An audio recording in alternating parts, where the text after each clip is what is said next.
Yeah. People get kind of... Right. Most people, when they get to a certain age, will dream about making a change in their life, but they don't really do it. You know what I mean? Yeah, you hit a point. And I'm the same way. You hit a point, you get to your stride, and then you're like, all right, well, now I'm just chilling. You know what I mean? Yeah. You know, Joe Rogan was talking about something interesting. Yeah. I don't watch his show, like, religiously. I just watch, like, the clips of it. You know what I mean? Yeah. And he was talking about how the real people that do stuff are the people that just do stuff. Yeah. They just go out and do things. He's like, you know, there are all these people that, like, they have all these motivational speeches and all that, but they haven't really actually done anything. Yeah, He said the real people that are just actually do something. Yeah. You know what I mean? Yeah, it's like you ain't really out there clout chasing. You ain't kind of like bullshitting. You got all these people with like their motivational seminars and all that and this and that. Yeah, Tony Robbins type shit. Right, you know. If you want to sit there in front of the recording. Yeah, but it's like... Yeah, there's actual... You know, when you're young and you're kind of egotistical... Yeah, like I'm the type of dude... Yeah. Oh, but don't mention real life shit, but bro.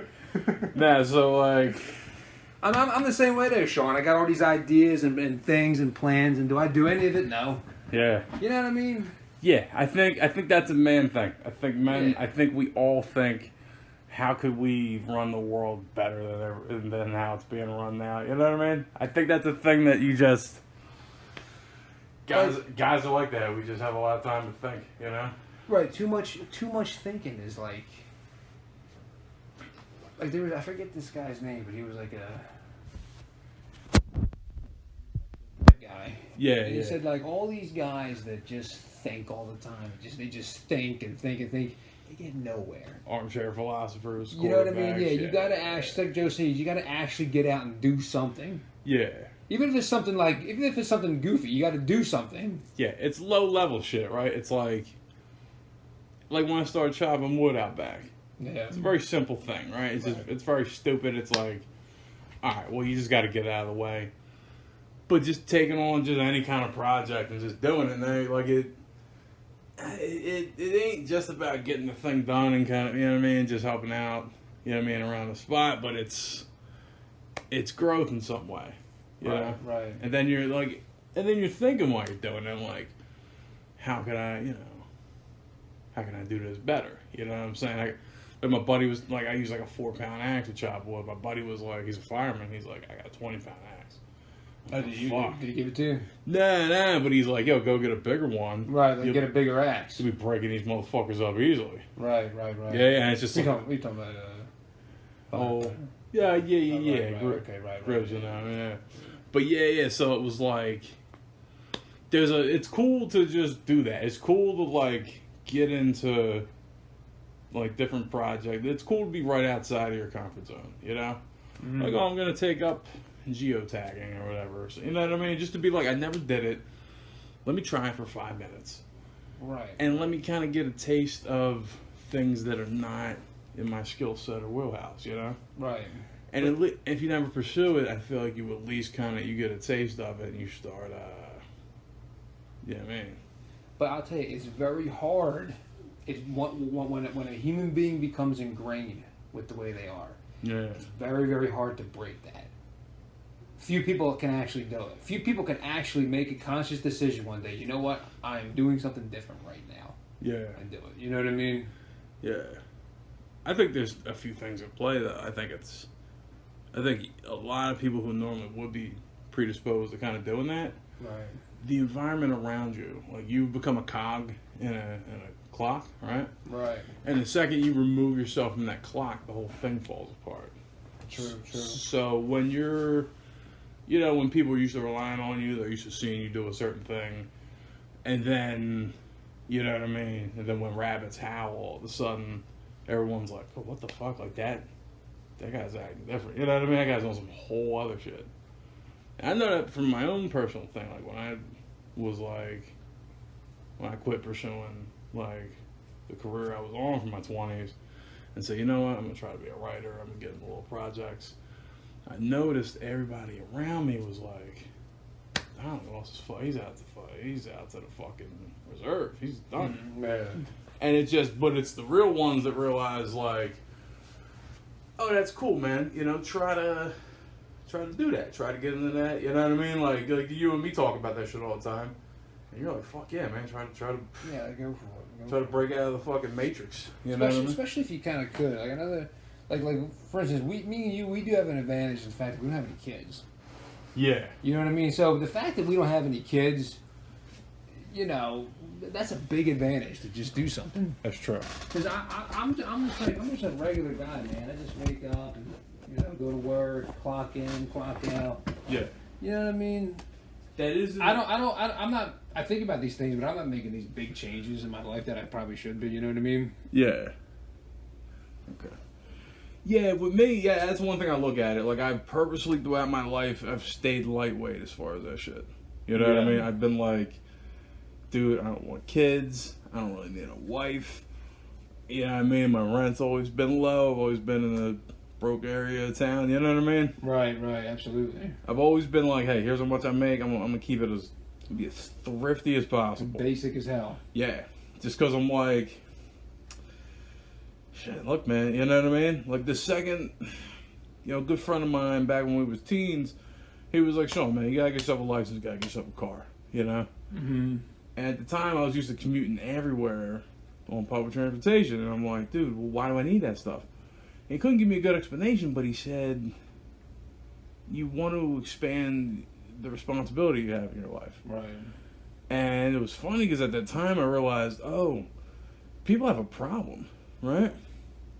Everyone's like, wherever they're at in life, they're like, hey, I just want more. You know what I mean? Doesn't matter what it is. Doesn't matter what they're gaining. You know what I mean? Like, they're not even really thinking that much. They're just like, I want all the things that everyone else is doing. Everyone that they think is like established doing, you know? Right. Doesn't really matter whether they really want those things or not. That's why I think people get married for the wrong reasons, have kids, buy a crib with a mortgage is too high. You know what I mean? Everyone does this stuff, and I've just had the perspective since I was young. I'm like, nah, man, like, you know, my thing was, I don't really want to drive. I do want my own spot, you know? Exactly, yeah. So I moved out early, you know what I mean? Took the money I would put on a car note, got a cheap apartment. You know what I'm saying? 'Cause that's what I wanted, you know? That's what you want your own spot. Yeah, I was like, I want my own spot, that'll work for me, you know what I mean? And you know, when you're a teenager, it's like, you got one or two choices. Either fucking the car or fucking the house. So, you know what I'm saying? Yeah, like, yeah, right. Most people don't have the luxury of that. When you're a teenager, it's like, I gotta save it for a motel. I gotta. Right, if you're just average as far as like financially is concerned, you know what I mean? Yeah. You can only do one or the other. If you could do either of them. Yeah. You know what I mean? You'd be surprised how many times I finger bang people in the movie theater, man. Yeah, just because it's like, it's dark, it's cheap, and we can just chill and fuck around. What's that old thing when we were teenagers? That popcorn fucking thing. Oh, you're talking about? Yeah, you put your fucking dick through the popcorn. Yeah. My pop told me this one. He said you pull out your trusty fucking pocket knife from the Boy Scouts or whatever. You cut a fucking hole under the jaw and wait for her to reach it. Yeah. Dudes. I've been hearing about that. I've heard about that 100 times, but I never knew anybody that actually did that. Exactly. It's all bullshit. It's like the donkey punch, like those weird things, the dirty Sanchez. These are stupid things that dudes say, and then they all kind of pass around the joke to each other. Right. Nobody actually does this shit. No one does. If you do it, you're fucking crazy. Yeah, exactly. If you do it, you're out of your fucking mind. Who wants? Oh, you Pink Panther the chick? Great. Like, Because, like, I remember taking girls to the movies. Yeah. And, you know, the juices are flowing. You do want to have sex with these girls. The juices You're are looking at them. You're wondering what you should do in the movies. At no point did I ever say, I'm going to put my dick through the fucking bottom of the popcorn. Like, you don't think, you know what I mean? Exactly. You don't fucking think of that shit. That's funny. You know what I mean? Real quick, on the podcast, how should we refer to you as? Are we using your real name or just... Yeah. Okay. Yeah. Listen up, audience. This is the third episode of the 5 Minutes Over the Bridge podcast. I am your host, Sean Donnelly, and I have Vince McGettigan, my guest today. And you've been listening to the bullshit we've been talking so far, and we're going to continue with that. Because it is primarily bullshit. Yeah. It's all crap. I hope so. But yeah, what we're saying. Yeah, the popcorn, the dick through the popcorn bag. Yeah, nobody does that. Yeah. It's real stupid. Like, dudes get on these jokes. You know what I mean? That's what I think. My pop told me about the popcorn and the dick, right? Somebody, you know what I mean? Like, really? Like, since the fucking 70s, y'all been passing this dumb shit around? Just the same stupid joke? Like, and it's now like 04, you're telling me this shit, and it's never fucking happened once. Yeah, I think I first came across it like maybe when I was like, well, teenager, so Yeah. early 2000s. You know what I mean? Yeah. I wonder if there is one dude that actually did it. Yeah, some asshole did it. You know what I mean? You think Some one- jacket, yeah.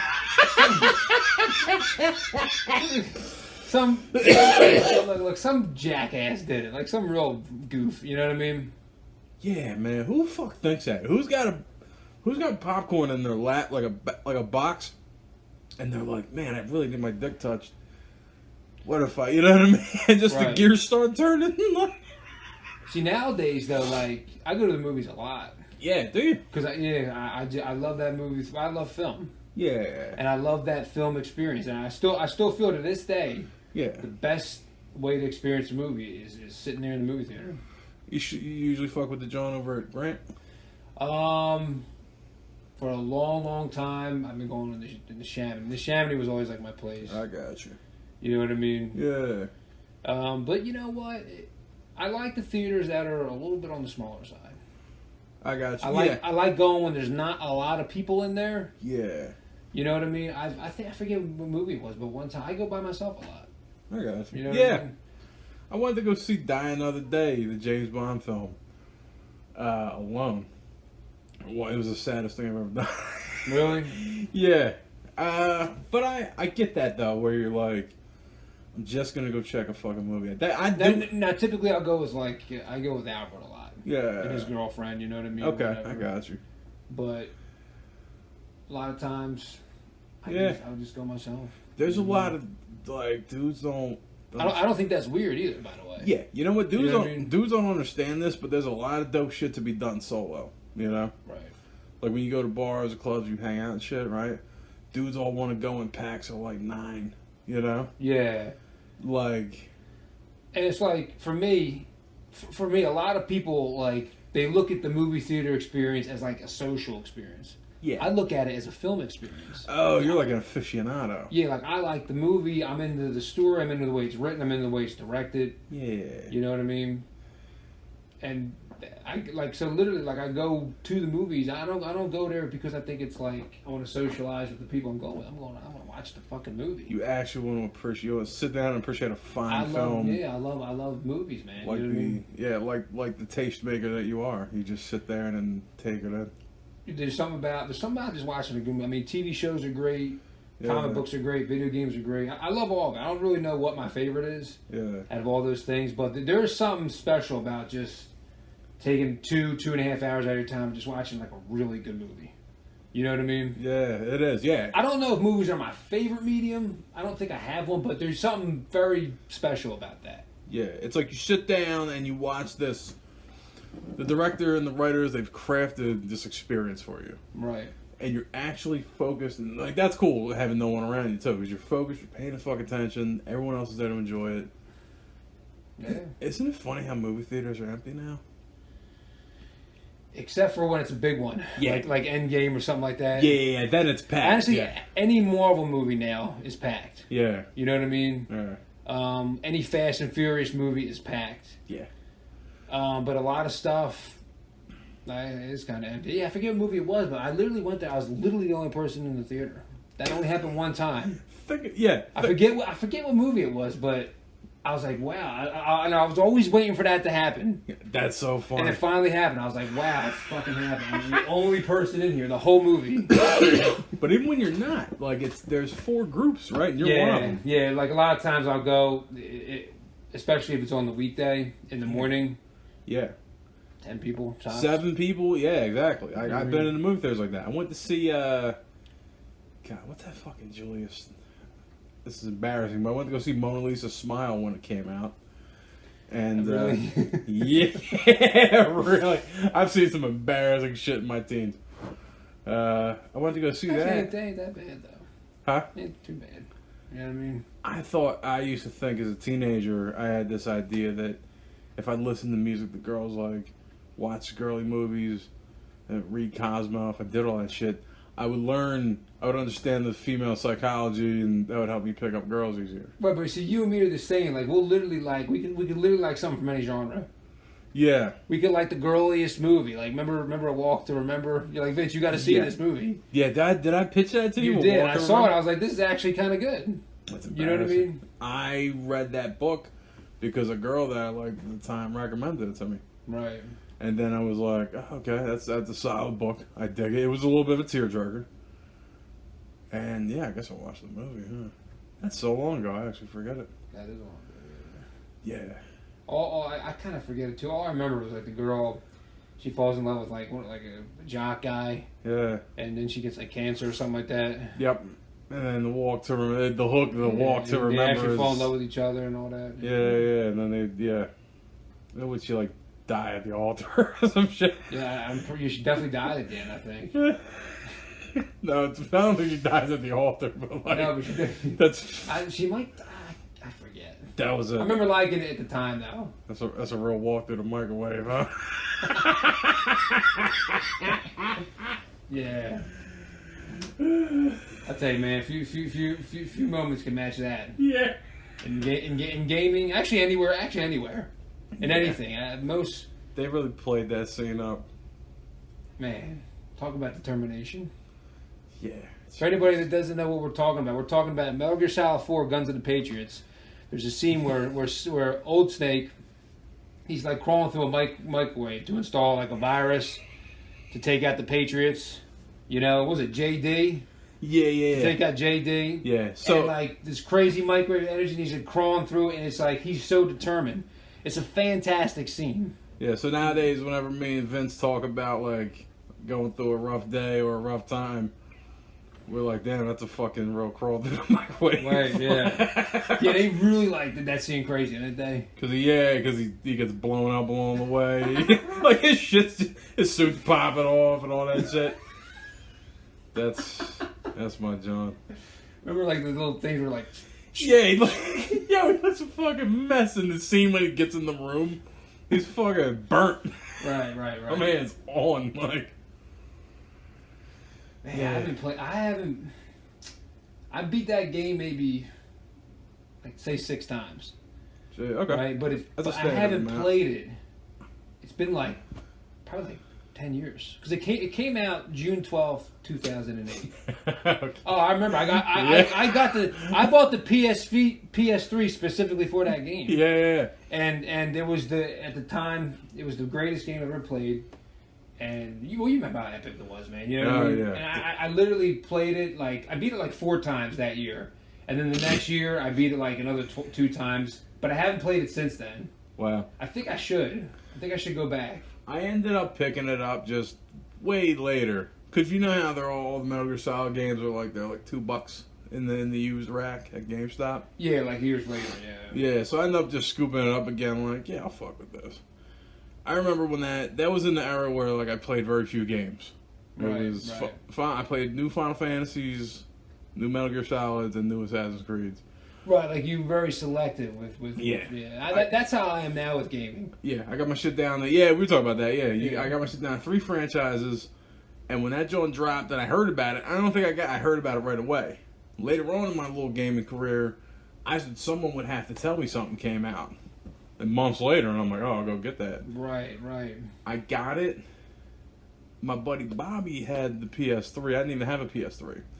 So what I did was I'd go to work, I'd shoot to his house, play it. Maybe I'd catch a nap, there or on a bus or something like that. Yeah.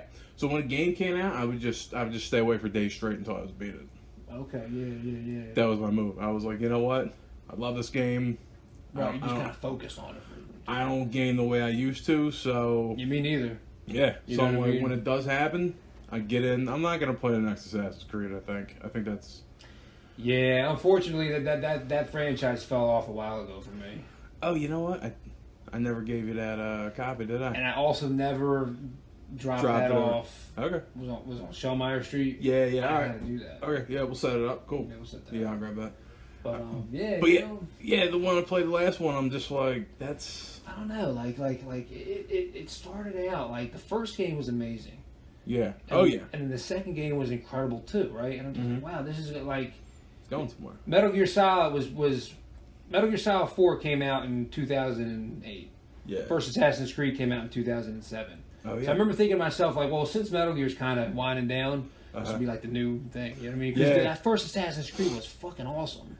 Yeah. And the second one. Yeah. But something happened along the way is like, then they had after Assassin's Creed 2, they had Assassin's Creed Brotherhood. They did the sequels to 2, yeah. And then Revelations. I think that's what it was called. Yeah, it was like. It was with Brotherhood, then it was with the character from 2. Yeah. I'm trying to think. Ezio. Yeah, there was 2 and then, whatever his name is, right? Yeah, they came out with a sequel, and I think they came out with a third one. I don't think they came out with I think it was that. And then they came out with Assassin's after Creed Revelations, 3. they came out with Assassin's Creed 3. Yeah. When you play as Connor.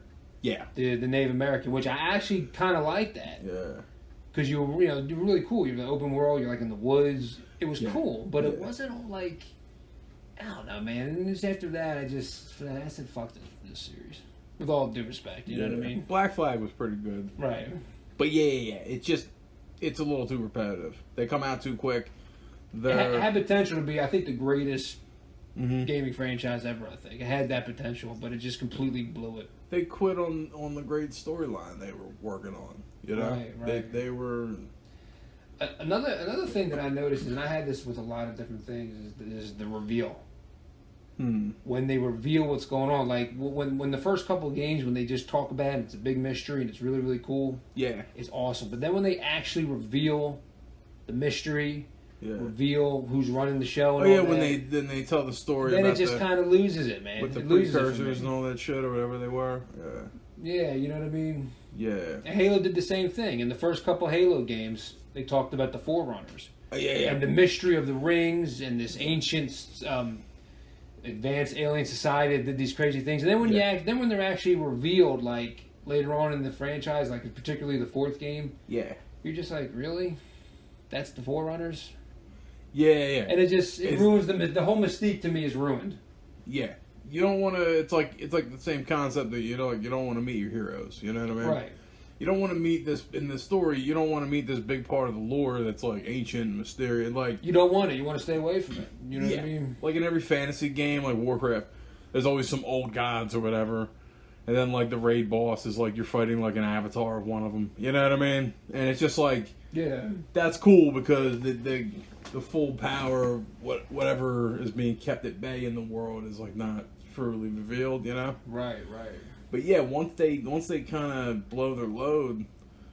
Yeah, and now if you're a clever writer and if you do it right, it can work out. Yeah. Like it worked out fantastic in Metal Gear Solid. Yeah. When they revealed who the Patriots were and how they did it. Yeah, they did it for so sometimes it can work out really good. You know what I mean? And it's because they went and they built it. They did that big dramatic ending, and you know what I mean? Right. They a lot of people have criticisms about that, but I feel like they did it with great care, and they really fucking right. Like there's nothing wrong with the reveal, with revealing what's going on, but you just got to do it right. It's gotta be earned. It's gotta be this thing that you know.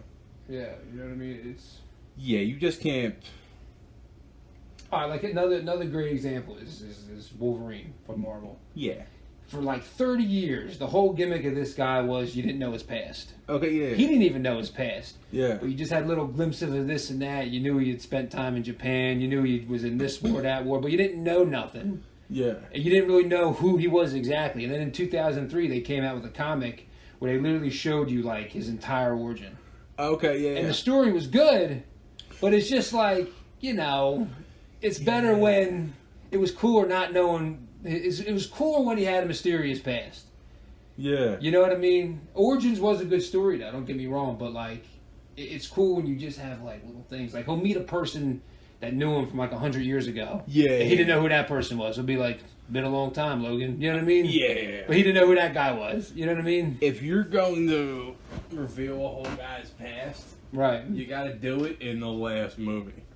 Okay. You feel me? You gotta be like, this is his whole. They do it all the time in like decent like animes and shows and shit, where they're like, at the end they're like, here's the whole saga of this man's life, and now he's at his final. Animes do that pretty good, I think. For the most part. Look at Did you ever see Trigun? No, I heard about it though. Yeah, they kind of do that where like in the last episode of Final Duel, they give you a whole brief history of everything that's happened. And then they hit you with, like, how he got to the planet and all the shit that's happened over, like, 100-something years. Right, you know? right. And so this goofy character in the first half, and he went dark in the second, and then you see the whole saga all at once, and you're like, oh. And then they start blasting at each other. That's the shit. Because then you're like, cool, it's over, so yeah. Blow your load, tell me everything. You know what I mean? Yeah, but certain stories got to be careful, like take One Punch Man. Yeah. You know how, like, he just... It's kind of mysterious on how he really got his powers. Like, he says he just did push-ups and sit-ups. But they should just leave it at that. They should never, like, create a thing where they explain how he really got his abilities. They shouldn't do that. Or if they do... right? Do it in the last fucking chapter.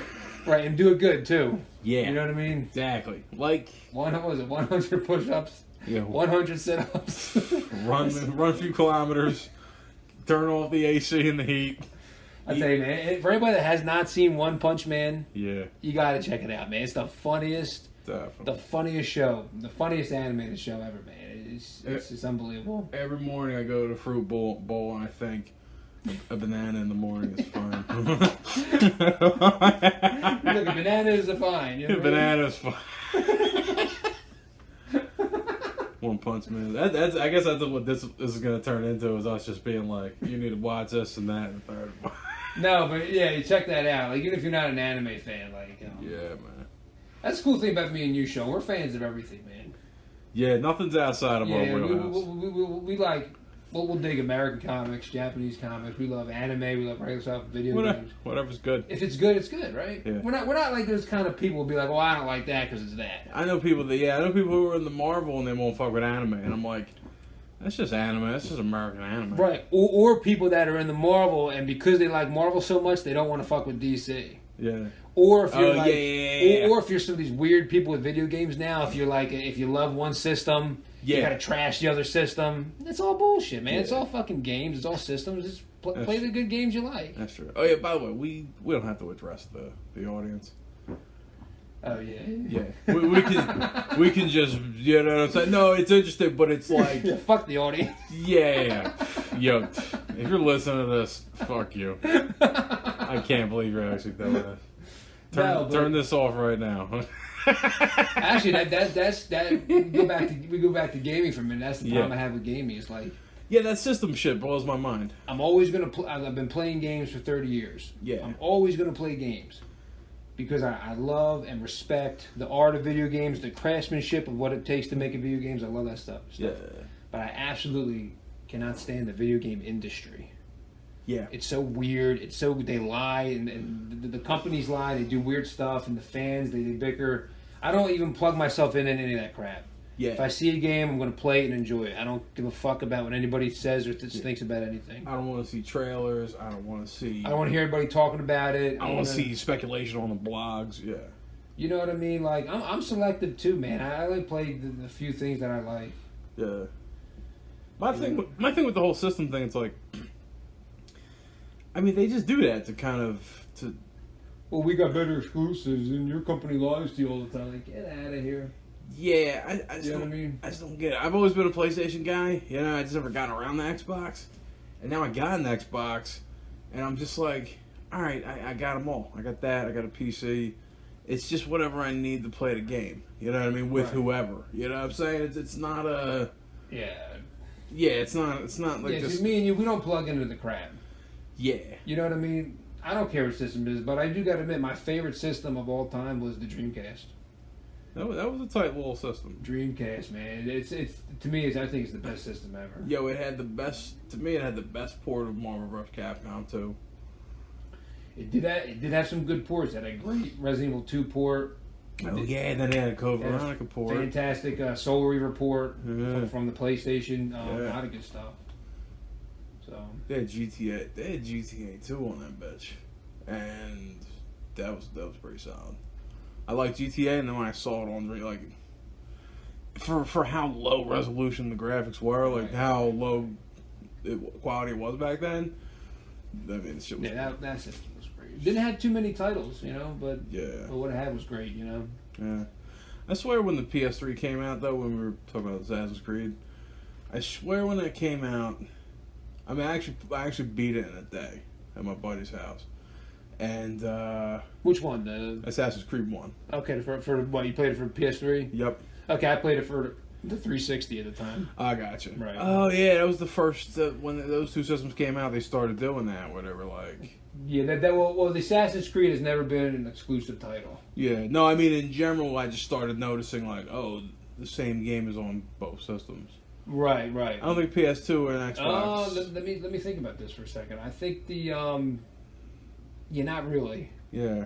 Yeah, you know what I mean. Yeah, there was a time when PlayStation was. There might be a few. I just can't.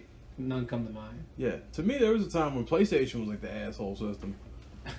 Like I like Nintendo 64. You know what I mean? I was into Sega Genesis, and then like PlayStation came out. I'm like, oh, it's a disc, and Sony makes it. And I'm like, this is low. You ain't got Mario, dog. Come on, buddy. I'm about Crash Bandicoot, your little bootleg ass Super Mario. Cool, man. Oh, spins, suck my dick. You know? Yeah. I just made that up. But then I became, you know, I think Final Fantasy came to PlayStation, so I'm like, I gotta play ball. Final Fantasy 7, right? Yeah. Yep. So I just did it off of that, and then Xbox became the new kid on the block. Like, oh, what's up? You know what I mean? So I'm like, right. yeah. But I remember playing Assassin's Creed 1 and then thinking, this is the end of gaming. I played that and Heavenly Sword, and I was like, these games are so easy now. They're making them way too user-friendly. Right, it's impossible to not be able to finish a game. Yeah. Remember back in the day with the old systems, like, you know, if you died a certain amount of times, you're done. You got lives, you had continues. Right, yeah. you have to start from the beginning, and some games were very difficult to beat. Yeah. Like Battletoads was extremely difficult to beat. Battletoads is fucking ridiculous. You know? Yeah. Extremely difficult to beat. I know I've beaten Mario 3, but Mario 1 I may have never beaten. And I remember when I first got a PlayStation, for the longest time I didn't have a memory card. Yeah, remember that shit? Right, and then I played Resident Evil 2. Yeah. And like if you die, right, you're done. You're done. And like I remember so many times I would get so far, I'd get to the end, and I did beat it like without a memory card, but there were so many times that I would die, and I'm just like, fuck. Yeah, the struggle. Am I right? Then somebody mentioned like, oh yeah, memory cards or whatever. I'm like, I better get one of these fucking things.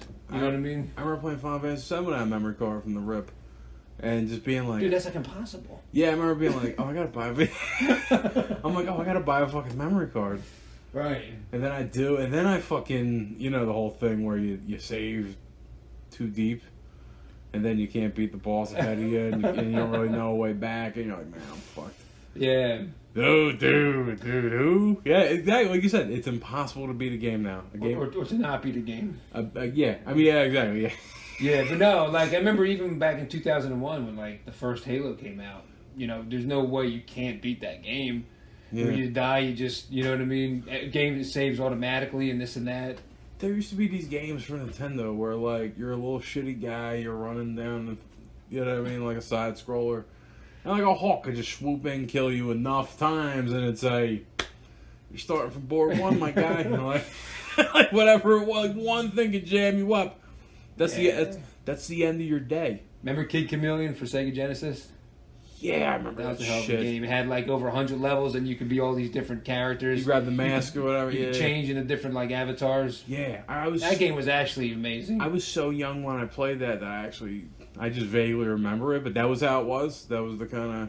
I remember the stories were so funny back then. It was like a weird. Yeah. It was like a weird skull thing that took over like an arcade system or something like that. Yeah, okay. And there's only one person that can stop it. Kid Chameleon, and he just seemed like just standing there, like, you know what I mean? He used to have a Jason mask on, right? I think it was one of the things. Yeah. Yeah.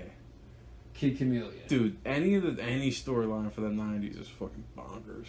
Remember Comic Zone? Comic Zone. What was that? Comic Zone was this game where you were this guy, like, you were cool, you know what I mean? He had, like, these shorts on, he had, like, squaring up looking gloves, and he had, like, sunglasses. he was a comic book artist, and he was kind of like a grungy 90s guy. And some magic zapped him into his own comic. Really? So he had to run through frame by frame. That's funny. I don't even. What system was that for? That was on Genesis. Genesis, okay. Yeah, That one. you can get it off of like stores for like $3, like the little PS Vita or whatever. You know what I mean? Like a PlayStation store.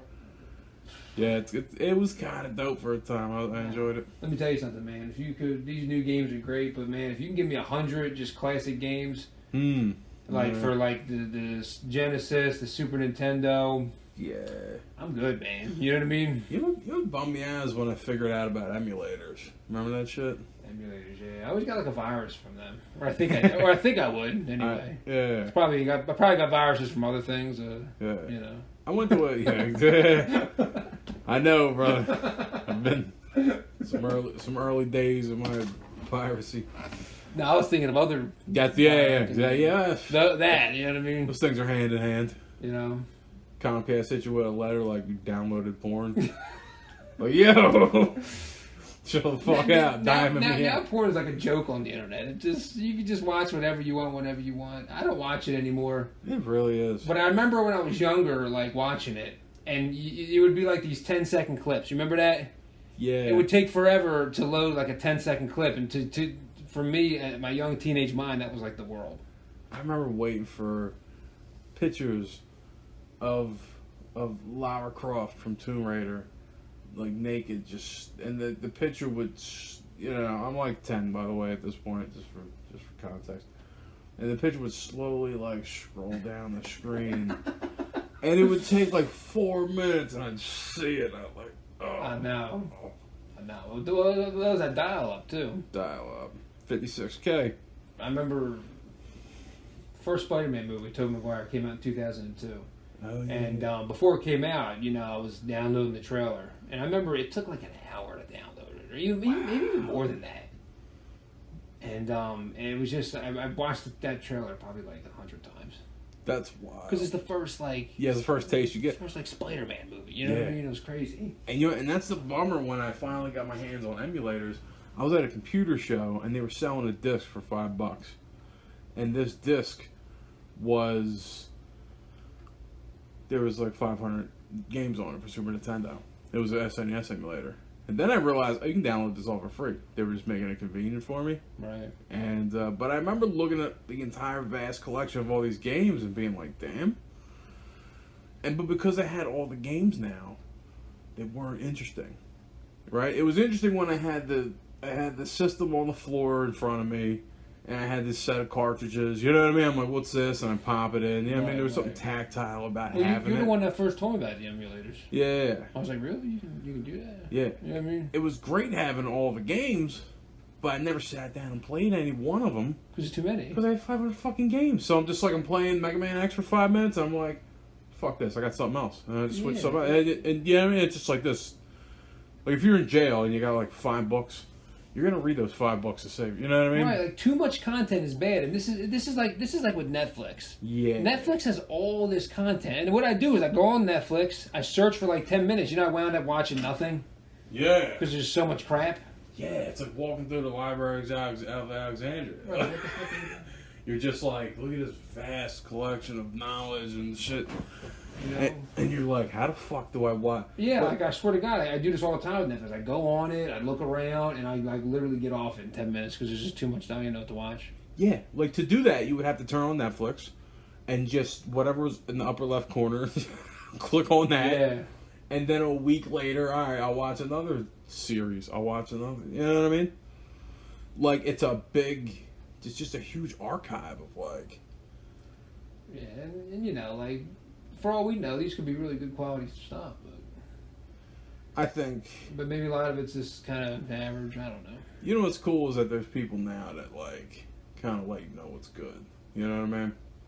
Like when Breaking Bad was out, when Sons of Anarchy was out. Right. And Mad Men, those kind of shows. People would talk about Game of Thrones, you know?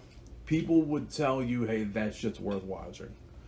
You know what I mean? That's the only way you can really, with this whole video on demand thing we got going on now, That's the only way you can know what's good is Right. everyone around you says, yeah, it's good. Yeah, Or unless it's something specific that you know you're gonna like. Like for instance, I got Netflix just because I heard that they were coming out with a Daredevil show. Okay, yeah. So that was back in 2015 that show came out. So I literally subscribed to Netflix for that. So if it's something that you know about, you'll watch. But any other thing, like you said, you hear about it. People were telling me about Breaking Bad for years. Yeah. I remember, it's. I did wind up watching it. It's one of the best shows ever. I mean, you can't even mess with that show at all. Yeah. But like, I remember when I first tried to watch it, I wasn't digging it. Really? Like the first couple of, for some reason, it wasn't. And for years, people were just like, "Dude, you gotta watch this." Wound up eventually watching on Netflix, and I was done. I was done within a week. Maybe a little over a week, whatever. But man, that show. I like how they started it, where it's like you can tell this guy's going through shit. Yeah. And then they cut to him just being a teacher and then a car wash guy. And then you're like, oh, how do you go from here to fucking holding guns, standing in his underwear? You know what I mean? Yeah, like you know what I mean. They did that smartly. They said, we're gonna hit you with this big like scene up front, and then now you're hooked. You know, and now it's like, okay, cool. Well, you're gonna do that to me again next time, right? And then that's how I got into it. I was like, cool, you're gonna do something. Then they built into it and it got serious. You know what I mean? They did that. They stuck the landing on that fucking show. They never fucked up once. Yeah, no, they never screwed up. You know what I mean? And I know we talked about this. I know you're not into it as much, but I think the spinoff to me is even better. Better Call Saul. I started watching a little bit of it. Yeah, it's a little for me. It's paced differently than not only just Breaking Bad but most shows. But for me, I think it's brilliant, man. I think it's even better. Oh yeah. There's no way you can follow Breaking Bad as far as pacing and all that. Yeah. Well, actually, Better Call Saul is extremely slow paced. Yeah. But I like stuff like that. It's made by the same people. Yeah. So the craftsmanship and the cinematography and all that stuff is still there. Quality. But it's just a different show. And for me, I think it's... Yeah. I like it even better, to be honest with you. That's interesting. I'll have to give that another look, because I watched the first season or two, and it was... Yeah, it's a different kind of show. You know what I mean? Actually, they're coming out... You hear that movie they're coming out with? El Camino? I can't wait for that. Yeah, I'm definitely going to check that out. See, that's another example. That's on Netflix. We know we're going to see that. Yeah, exactly. We don't need anybody to tell us about that. Yeah. You know what? And you know what I mean? And that's what I hate about Netflix, too, because I got the family package... all 4 people can watch it once, right? Right. And now it's like a public service for me and my friends. I barely really watch it. I pirate most of the show I want to see, but I got Netflix and I got Hulu, and they're just convenient. But I don't need them.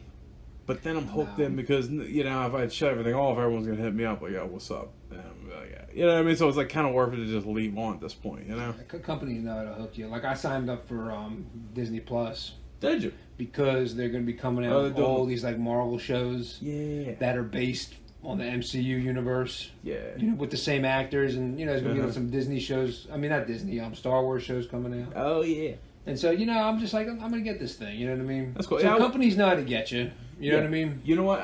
My thing with Netflix was they put out all those Dave Chappelle specials, and I was like, you know what? If something else comes like that, and they had a Chris Rock special, then at least I'll have it, and I don't have to sign up and do a thing. You know what I mean? I don't have to. It's fine. You know what? Right. Was it $12 a month? Fine. You know what? It's not gonna fucking kill me. And they end up dropping it. They dropped a new special, right? Yeah, I told you about that. Sticks and Stones. Yeah. Yeah, I saw it, man. It's popped up out of nowhere, and I was like, all right, Netflix, fucking, you've earned your keep this year, you know? I really enjoyed it, man. I thoroughly enjoyed it. I thought it was excellent. It was vintage Dave Chappelle. I was watching it before you popped in. For a second time, It was great. You know what? It was more so, I mean, don't get me wrong, it was funny, but it was more so like informative than funny. Yeah. You know what I mean? It was more of like just like you know what I mean? That makes sense? What I'm trying to say? Yeah. It was hilarious, don't get me wrong, but it was more like I understand what he's talking about here. He's actually going into content now. Like, he's actually thinking about the world around him. Right. Like if you watch his early shit, Killing Me Softly, it's just kind of funny little observations and jokes in the Chappelle style. Now he's like, hey man, I got to address this stupid ass culture. I got stuff I got to say. Yeah. He's evolving as a comic. Comics do that. They start thinking, I want to talk a little. I want to get into I mean, when it comes to comedians, whether it's like stand-up comics or people that have their own show, like he has his own show, Yeah. he's probably the best of all time. Chappelle? I think he's the best of all time. You put Chappelle in your... Okay. Yeah, if I had to say who's the greatest comedian of all time, like I said, whether it's a stand-up act or whether it's someone his own show with skits. Who's the funniest person? Yeah, for me it is Chappelle. Chappelle's in your top one. You know what I mean? Who's behind him? For me, right behind him is Larry David. And the Larry David, not everybody's into that kind of comedy, like that Seinfeld, Curb Your Enthusiasm comedy. Yep. But Larry David is hilarious. To me, he's right under Dave Chappelle. Because he talks about shit that we all think about, but nobody ever, like, mentions it. You know what I mean? He hits so fucking hard. Like, he talks about stuff. It's just simple stuff. Like, he's, there's a show with Jerry Seinfeld called Comedians Coffee in the Car. Love that show. And he's with Larry David. Larry David's holding the door for him.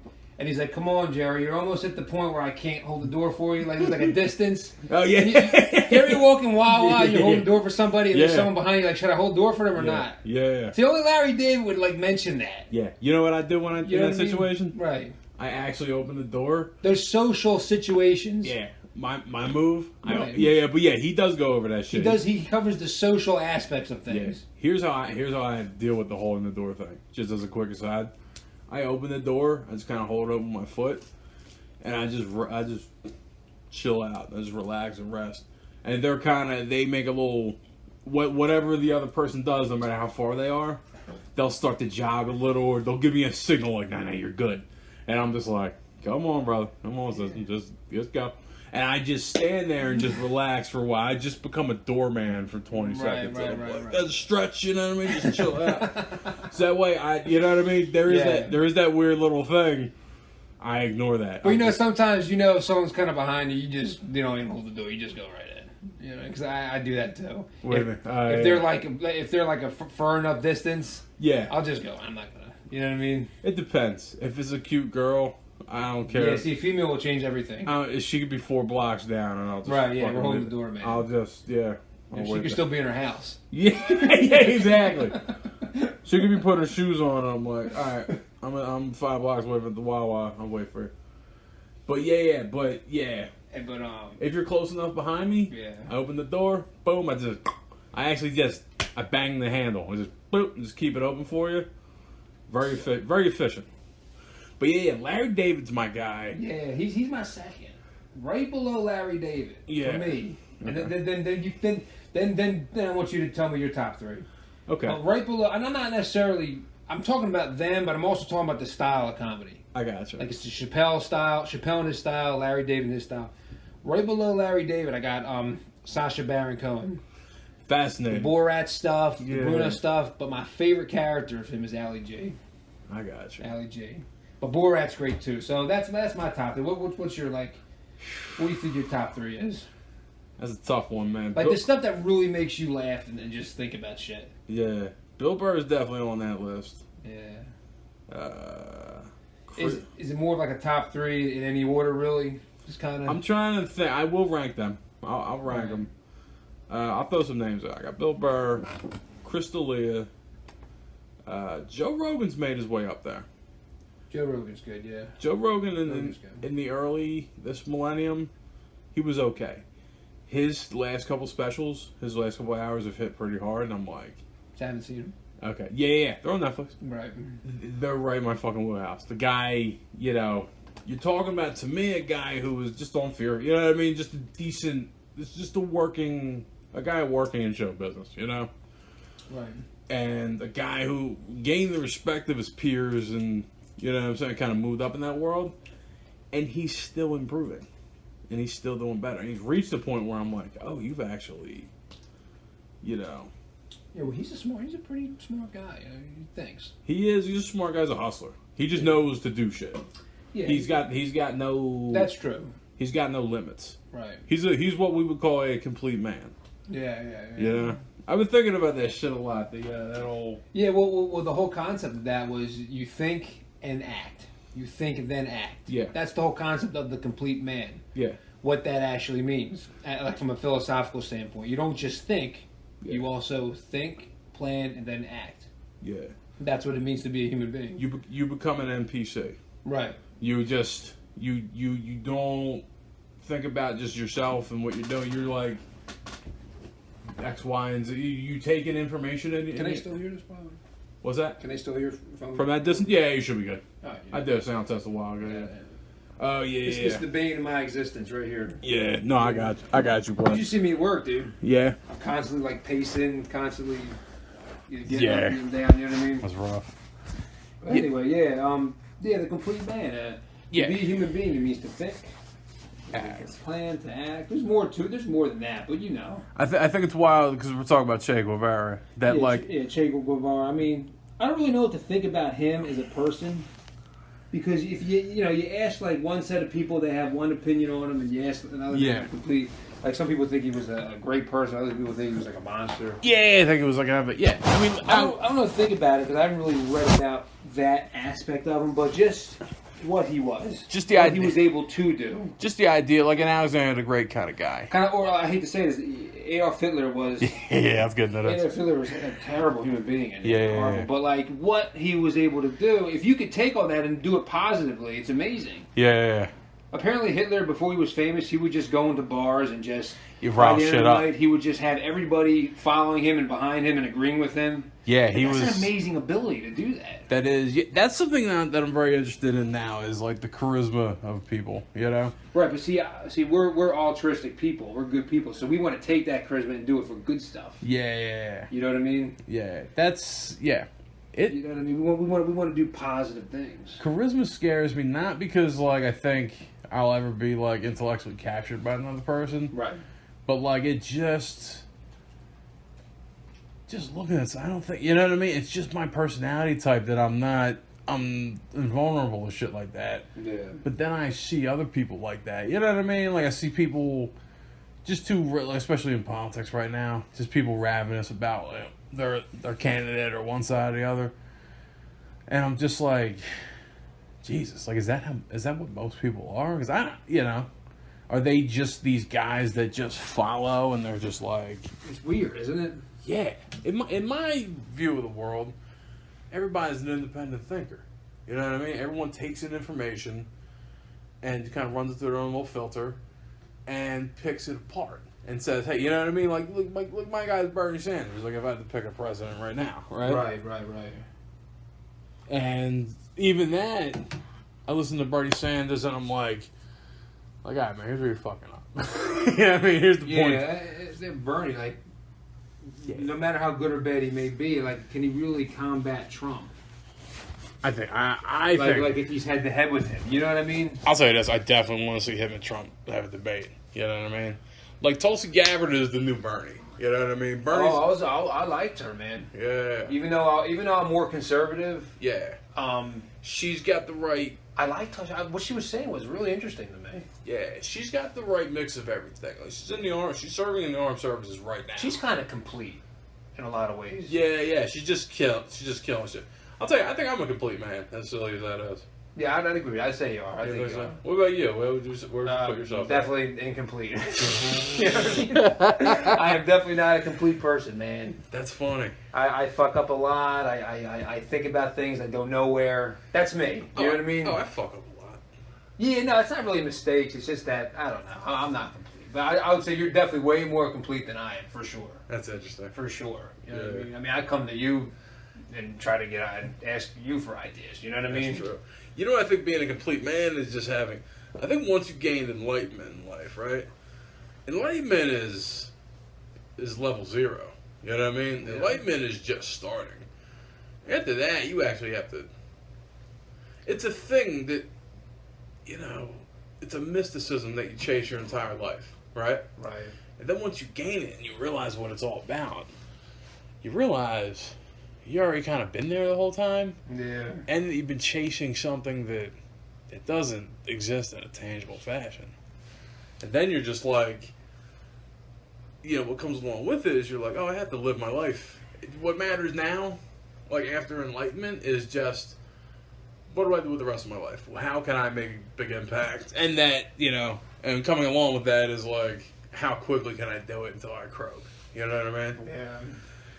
To me, it's just a mindset you have, and then you improve upon your life, and then you do great things. But just getting to the right perspective and mindset in life that's the biggest battle of all. A lot of people are stuck in kind of a lot of people don't see things.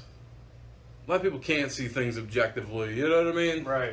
You can be in a shitty situation and live a shitty life, but like if you have like a perspective on it, you're gonna be okay. Like peace, inner peace. You know what I mean? Just being there. Right. Once you have that, cool, man. I'm still human. I still go through shit. You know what I mean? Stuff still happens. But you're just living. Exactly. Right. It's like Confucius says. Do you know the one I'm about to say? Nah. A man lives 2 lives, and the second one begins when he realizes he only has 1 life. Okay. Yeah. I've always felt that. Before I even heard that quote, I felt that way. It's like you spend 1 half of your life just battling yourself and all your bullshit. Right. Once you beat that, then you turn your eye to the rest of the world. You're like, all right, here I am. I'm here and I'm doing my thing. Let's see if I can put a couple dents out in the world here. You know what I mean?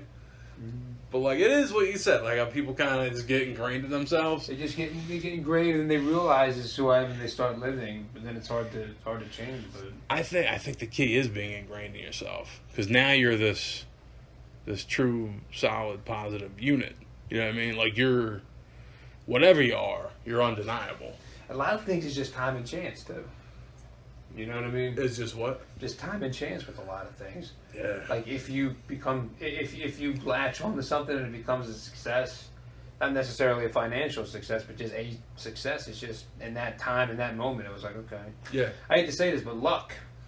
Yeah. Or not luck, right? Yeah, exactly. This whole thing that I don't believe in luck and all that. Yeah. When they say luck, what they really mean is time and chance.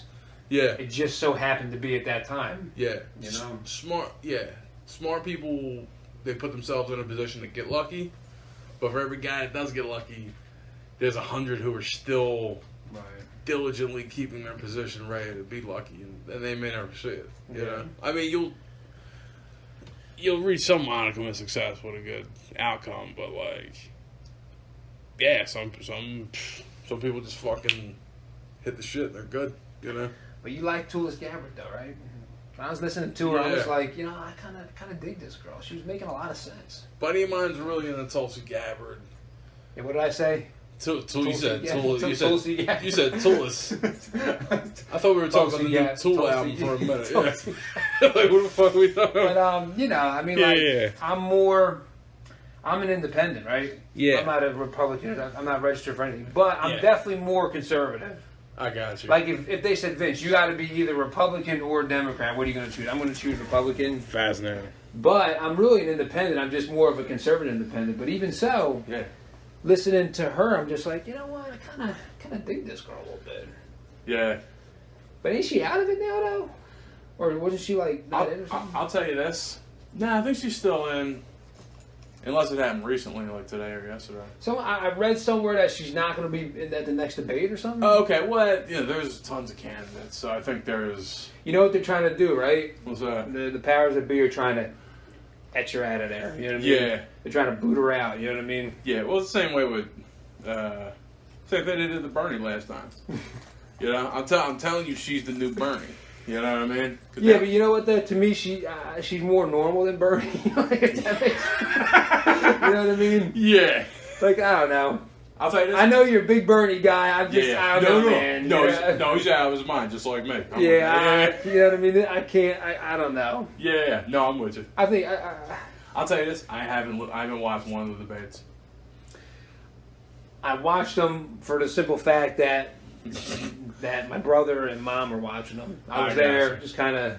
Yeah. You know what I mean? Who's their cup of tea so far? What? Oh God, Manis, he's a Bernie guy. Okay. I'm like, Manis, that's my boy. I mean? Manis. My mom, she's a Joe Biden guy. Really? Yeah, I'm just like, you know what, guys? Like, if I'm gonna like any of these people, it's gonna be Gabbard. Yeah. And that's a strong if.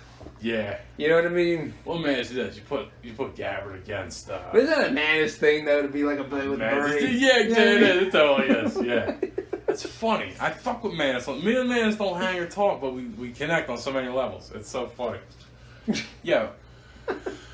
Check me out, though, right? Tulsi Gabbard versus Donald Trump. Who do you vote for? Who do you want to win? She better cover up certain parts of herself. You know what I mean? You think so? Yeah, because he might do a little grab. Yeah. But look, between the two of them, that was horrible. Okay. Let's be honest. Very few people actually like Donald Trump. Yeah. Only like extreme type people like him. They voted for him because they didn't want Hillary to be president. Yeah. Exactly. Yeah. And Trump kind of came along, kind of like it's kind of in that Dave Chappelle line of thinking where it's like he kind of just says stuff no matter what. Yeah. Just says what's on his mind. Don't worry about nothing. You know what I mean? Yeah. So I get that whole concept. That was a refreshing thing to a lot of people. Yeah. He came off like not a politician. He just showed up like, hey man, I want to run for office. I want, look at all these paid motherfuckers on the stage with me. You know what I mean? He just did it the right way. Like he just knew, hey, there's tons of people out here that are, you know what I mean? And he's right. I mean, politicians, they should have been talking that way from the gate. They should, you know what I mean? Like if I'm going into your vote, you should be. I don't like the fact that he like makes fun of people. He's got names for people. I don't like that shit. Oh, You know what I mean? like Lion Ted Cruz and all Yeah, that. I mean, like I don't like his immaturity and yeah. I don't know. But people ask me, "What do you think of him as the president?" I don't even know what to say. Yeah, I think history will tell us if he was good or not. He's just there. He's just in the seat. If you can get past the whole image of him, the craziness of him, Yeah. you have to ask yourself: is he an actual? You have to look at forget about what he says. You have to look at his actual policies and the actual things he's doing. Is that good or bad? Yeah, But that's really what matters at the end of the day. And that's why I hate what media does now, where they talk about, you'll see a story about him. He looked at the sun during the eclipse. And I'm, I know, right? Yeah, and I'm just like, hey man, can you just stop? Because they shut down the press office, so they don't have those briefings anymore, right? Can you just list his legislative, the things he's done every day that the public's allowed to be made aware of? Just do that. Just say, hey, he put in this bill that he wants to try to pass through the House. He wrote 5 executive orders today. Here's what they say. Like, give me the nuts and bolts. Give me the facts. Yeah, the actual things that run the country that Yeah. make the changes, the laws and stuff. You're Yeah. talking about weird stuff like how, like they were talking about how on the news today, how he was saying how he didn't even know Category 5 was a thing. Okay. And they're talking about that. It's just like, come on. I think, here's the thing. I think both is interesting. Tell me how much of a dope he is. Fine. If it gets out there, I want to hear it. But mainly, I want to hear the facts. Yeah, no. I listened to Richard Nixon and JFK debate back in 1960. I wasn't there, but I saw it on YouTube. Really? Yeah. Really? Wow. I watched that. I watched all 3 debates, I think. And they're in black and white, and it's old school TV. I swear to God, they kept yammering on about a farm bill. Like, oh, you gotta pass the fucking farm bill, guy? And he's like, yeah, I like the farm bill except for this, that, and the third. And I'm like, okay, well, here's what I think about that fucking farm bill. They weren't cousin like that, but they were getting into the nuts and bolts of shit. Right. And they were just really talking about shit. Now it's like these polished fucking dudes. Joe Biden steps out on stage. You know what I mean? It's just like, come on, motherfucker. You know what I mean? Like, yo, talk to me about the farm bill. I want to hear more about that shit. Right, yeah, I get it, Sean. I definitely get that, man. You know what I mean? It's weird. You know what? You know who we can blame for this? The media. Media can be blamed. They're, not solely blamed, but they're weird, man. I think the American public's to blame. Well, yeah, that makes sense. We elect these people. We're the people that give the ratings to these stations that play this bullshit. You know what I mean? Ultimately, it's our fault for sure. It really is. I mean, you can't elect an asshole unless you have assholes voting for him. You know? It's true. It's true. On either side. If you don't like the guy, well, hey man, yell at the constituency. And he and the president and all their other elected officials, they are the constituency themselves. I know. They get on that stage and they be talking, and then they got there because we put them there. And it's just, that's why, I don't know how many people knows about me, but I don't vote. Me neither. Isn't that funny? We're talking about all this stuff. Yeah. We're talking about all this positive. Yeah. We don't even vote. I don't vote. Yeah. See, but what's your reason now? I'll tell you my reason. What's your reason? Well, I think our reasons are the same. We don't live in swing states. We know, you live in Philly. Philly's gonna be blue for however many. You know what I mean? Like Philly itself is gonna, your vote's not gonna matter. Same thing with me. I mean, it's pretty much gonna my county's gonna vote blue every time. So it doesn't matter. It's What are you gonna do? Move another county? Or just, you know what I mean? If I lived in Ohio, absolutely. But so what you're trying to say is like, literally, your vote doesn't count. It doesn't. The bigger a population, Because of the electoral college, right? Yeah, exactly. Right. The bigger the population of the city or county you live in, like the district, the voting district, the more diluted your vote is. There's districts out in the middle of nowhere. 12 fucking people live there, and they have a senator. There's 2 senators for fucking 50 people. Meanwhile, New York has 8 million people. Philly's got 1.6 or 1.4 million people. Yeah. They got the same 2 senators. That's what Bill Maher was talking about that. Like, why would Yeah. you just have? Well, shouldn't you? If there's all those people, shouldn't you have more senators or more whatever? Yeah. Well, the House of Representatives makes sense. They do the census and they figure out how many Yeah. representatives every 10 years people get. So that shit's cool. But Here's my big thing. Oh, I'm sorry. not yet. Yeah. My big thing is, are we one country or are we 50 sovereign states that are just following federal guidelines? That's a good point. It Yeah. kind of seems that way, don't it? We are 50 individual states with 50 individual state laws. Yeah. And we attempt to follow like that federal oversight. Like, Yeah, the federal, the Constitution's kind of like our version of the 10 Commandments. But that's why they call it the United States of America. Yeah. Because we are united, but we are unique. But well, how many states was it when they first made the country? 13 colonies, I believe. Right, 13. Yeah. And they were called the United States of America, right? Yeah, I guess once they did their thing, they were like, yeah. We're like, okay, we're kind of different in little ways, but we're united under a certain. Yeah. Yeah, like we were a small enough landmass at that point where it made total sense to be like, let's all just huddle together. You know what I mean? Well, yeah, I mean, everybody was under British rule, and it's kind of crazy. It's like a bunch of intellectuals, like really, because the founding fathers, they were like really, really smart. They were some of the smartest people in the world at the time. I think the Revolutionary War is like a prequel to Ocean's 11. Right. It's like it's such a big heist to just take over the nation. It's like people getting together today in America saying, you know what? It's like intellectuals getting together saying, you know what? We can create a better system. That's what they did. Because they were all British. Yeah. Right. Yeah. But. Yeah, and they just decided, hey, you know what? They're so fucking far away. There's enough people here. Yeah. Look, I mean, we look at it, us as Americans, we look at it like, hey, we won our independence, and we said, fuck you, right? Right. The way it really went down is... Yeah, what's the real reason why they want independence? Money. Was it really because they had these great ideals about the meaning of life and all that stuff, or was it really like another reason, like you said, money or something else? Maybe there's like a practical reason for it. Yeah, it's a tax thing. Hey, fuck you. You're our landlord supposedly, but fuck you. We ain't paying you this month. We're gonna take over the house. Come kick us out. Yeah, you can look at it from both sides where it's like, it made sense when it was like, all right, we're going to colonize this land under the British thing. You know what I mean? We're going to do that.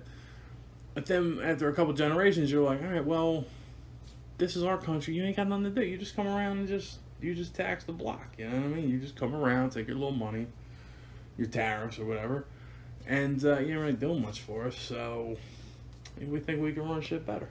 You know what I mean? It's like, you see the contract we signed? Fuck your contract. We're done. Our forefathers signed that shit. They got nothing to do with me, Yeah.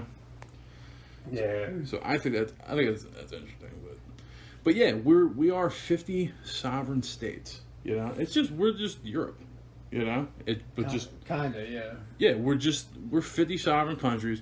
A lot of the red tape surrounding border crossing is done. Now you just pay a quick fee to use the bridge, because I guess bridges are some kind of neutral territory. There's some kind of agency in charge of them, right? What's it in Canada? Provinces? Provinces, yeah. How many are there? Is that the same? Is that the same thing as a state, basically? I think that, yeah, I don't know how Canada works up there. there's all these different words: state, provinces, prefectures, Right. that kind of deal. And that was the Japanese term, prefecture. yeah. And I think it's just a saying for how much, a sovereign state is its own thing. The United States of America is a sovereign state. I mean, Britain is a sovereign state. You know what I mean? It just has its own thing. Any individual country. Yeah. Right. Yeah. Now, states, here's the thing, Americans don't even realize when you can talk about state rule or state religion, that a state means a country. You know what I mean? Right. Just because we live in the U.S., so we're like, oh, that's state. We don't even see No, it. you're right. A state is an actual country. I know what you mean. Yeah, we don't see them as states anymore. So, and that, to me, that's a great debate, because on one hand, it's like, all right, we're one country, one vote should be one vote. Electoral college shouldn't be there, but also, we kind of cut these ancient deals hundreds of years ago. When we said, all right, well, we're going to be our own state, and you'll be over here, and these different states can set up their own, senates, and they can deal with the minor shit. You know what I mean? Right. You basically have federal guidelines saying, thou shalt not steal, thou shalt not kill. You know what I mean? Like, you have these big laws that make perfect sense. Right, like the real, like, crucial laws. Yeah, and then they're like, okay, well, we'll let you guys deal with the little individual thing here, yeah. We'll let y'all handle what you want to do with that. You can handle it if people can fucking buy aspirin on Sunday, Right, yeah. Like whatever it is, right? It's a weird ass loss in some city. You can't bowl on Tuesdays or something. Really? Yeah, it's really weird. It's You weird. can't bowl on Tuesday. Yeah, it's like some city. I forget where it is. You literally can't bowl on Tuesdays. That's democracy for you. Why can't you? Like, I know you get arrested if they catch you bowling on Tuesday. Yeah. What the dudes on the fucking 4 dudes in hoodies with bowling balls on them, like running down a block. Let's go, man. I guess any bowling establishment closes their lanes on Tuesdays. They just keep the bar open. Right? Yeah. I don't understand. I don't get it. Bitch been at the bar, being the guy that runs the bowling establishment, like the alley or whatever. He's like, yeah, just get in 2 frames. Yeah, you good. Just keep it on the low. don't throw the balls too hard. Like, you know what I'm saying? Like, so that, to me, that's the great debate. Is like, are these still sovereign states? You know what I mean? Or are they? Is the power structure equitable? Yeah. People have just this illusion that we're one big great country, and it's like. Yeah, it's kind of worth 50 individual countries, but Yeah, the nuts and bolts of it, we just don't work. So, like, what are like some of the main federal laws? You know what I mean? I couldn't even tell you. If somebody asked me, I wouldn't even know. The drug schedules, Schedule 1 and Schedule 2 drugs. Yeah. I think that's a big one. All the agencies and their guidelines. The FDA. Yeah, definitely that. Definitely the drug stuff. The FTC. Like, guns aren't a federal thing at all. They aren't? Oh, yeah. There's different. An individual state thing. Like, for instance, the state we're in right now, Jersey. Yeah. Is not a good gun state. Like, if you're a gun person. Yeah. See, I love firearms. Yeah. And so, luckily, I live in Pennsylvania. Pennsylvania is actually one of the best states to live in if you are a gun person. It's an open carry. You can just buy a gun, put it on your hip. Yeah, you can just open carry. Now, if you want to conceal carry, you need a permit for that. Yeah. You need to get the concealed carry permit if you decide to conceal your gun. Yeah. But if not, yep. you just put you know what I mean? But yeah, Pennsylvania's good for that. Jersey is walk right in the Wawa with that bitch on your head. Yeah. Yeah. But Jersey, like Jersey, New York, they're not really. They're good. They're a good gun state if you're like an anti-gun person. Then, you know what I mean. Then it's a good gun state. But like, yeah, that's what I'm saying. So the gun thing is definitely not a federal thing. That's interesting. I wonder what the federal guidelines are for guns. It's got to be 18 to own one, I guess, right? Yeah, at least 18. 18. You got to be 18. I know in Pennsylvania again, it's back to the state. Yeah. In Pennsylvania, you can be 18 to buy a long gun, like a rifle or shotgun. Yeah. But you got to be 21 to buy a handgun. In Pennsylvania, you had to be 21 to buy a handgun? Yeah, at least in Pennsylvania. Oh, I thought you could be 18 and buy a handgun. You just have to keep it open. No, like you need to be 21, but you can buy at 18 a shotgun or rifle at 18. So if I'm 18 and I want to keep a pistol on my hip at all times, You can't probably. You might not be able to. fascinating. Yeah, as far as the carrying aspect, I'm not too sure, but as far as buying it, you definitely got to be 21. So I can put a shotgun on my back with a fucking. What's interesting With a is some of strap. the laws, like even a lot of the police, they don't know all these laws, right? Yeah, right. You know what I mean? Like you get taught when you're in a police academy, and even as a cop, you get taught the laws, but come on, you really How gonna many do keep they up know? with that stuff? You know what I mean? Yeah. I mean, I think what happens is you run into. There's laws that apply and there's laws that don't.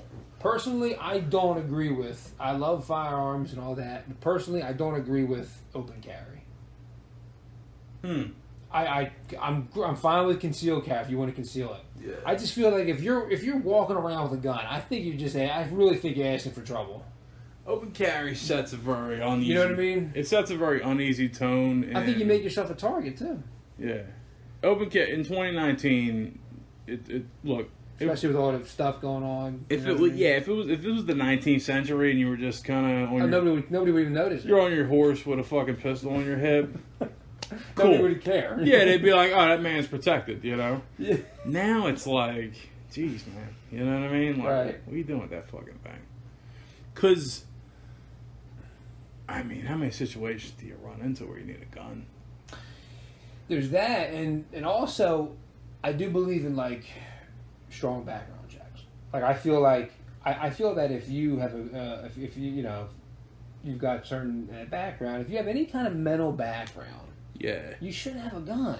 I think with that, I think you got it. I know guys that have mental, that have mental issues that have been treated for the mental issues that buy firearms. Man, that's crazy, isn't it? Well, you know what I think with the mental issues, though?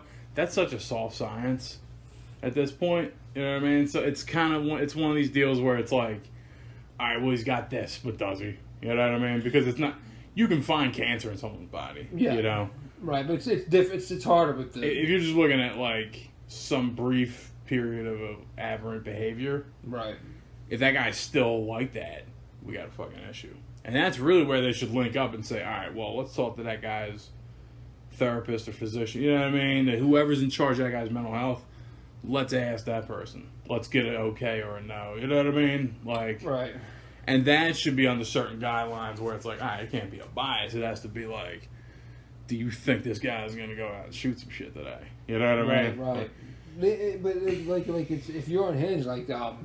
there's a person that comes into my job, Yeah. and he's a psych case. Okay. What's a specific thing? When he's when he's off his medications, Yeah. he comes in all unhinged and crazy, and he gets in a real bad mood, and he's like, this guy owns a lot of firearms. So like, Okay. when he comes in, like my strategy is to kind of handle him with kid gloves and Yeah. be cool with him. You know what I mean? Yeah. Because they don't say he can't come in. As far as they're concerned, he still has to come in if he needs to. Yeah. So what I do, but I'm saying to myself, like I worry that one day he's going to be off his medication, he's going to be real unhinged. He might just take one of his many guns and just see someone like that Blows shouldn't have people guns. away. He shouldn't have guns. You know what I mean? Yeah. That's interesting. But I feel like if you're a sound person, if you are a law-abiding citizen, if you're a solid person, I think you should have whatever the fuck you want with guns. You know what I mean? Yeah. There really has to Except be... for like nukes, you shouldn't have nukes. Nukes, yeah.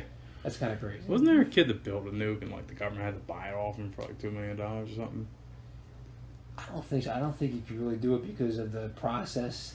I- You know, the nuclear fusion, the plutonium, and all that stuff is a very specific process. If you don't have the materials to do it, you just can't do it. You Like the whole thing about Fat Man building a nuke. Yeah, you when need he's that. like 10 years old and it's not happening. You need that muff.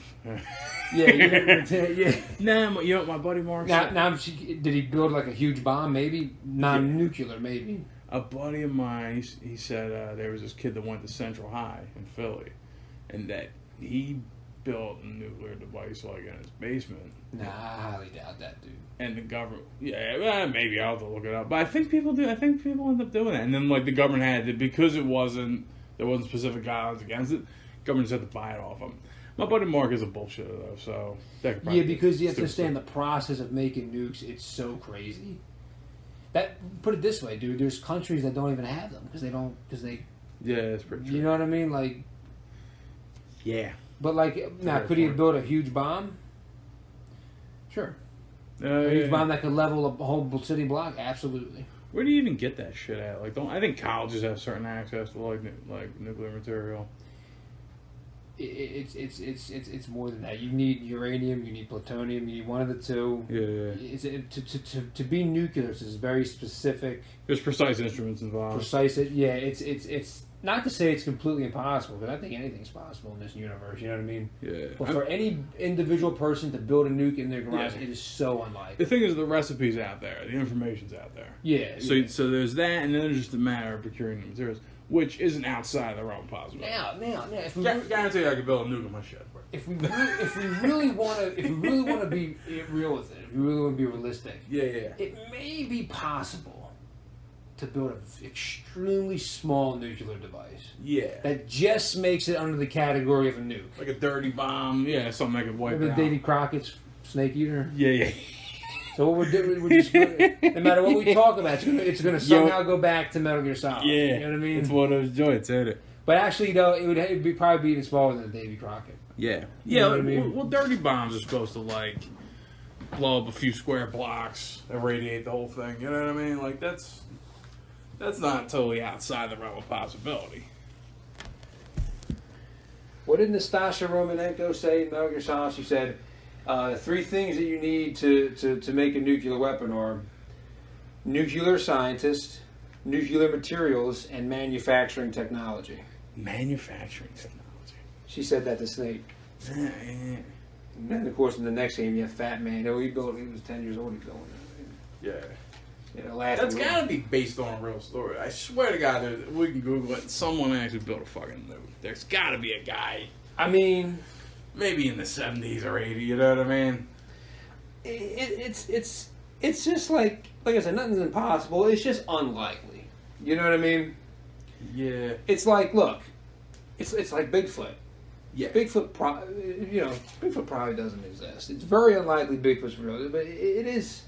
You know, it's possible there could have been a Bigfoot-like creature somewhere within the last 200 years that somebody spotted. Yeah. But it's not likely. Like, realistically speaking. I'm actually going to Google it right now. All right, cool. Civilian nuclear weapons.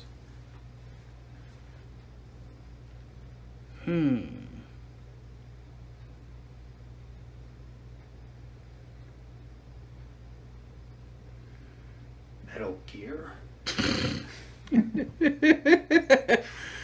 I'll look it up later, but damn, I'm trying to remember what we were talking about. The guys in the new. Oh yeah, armament. Yeah. So. Oh yeah, right. Yeah, I mean, look, I'm with you on that shit. I mean, look, if you wanted to get a car, right? Yeah. You gotta go get a license, keep it insured.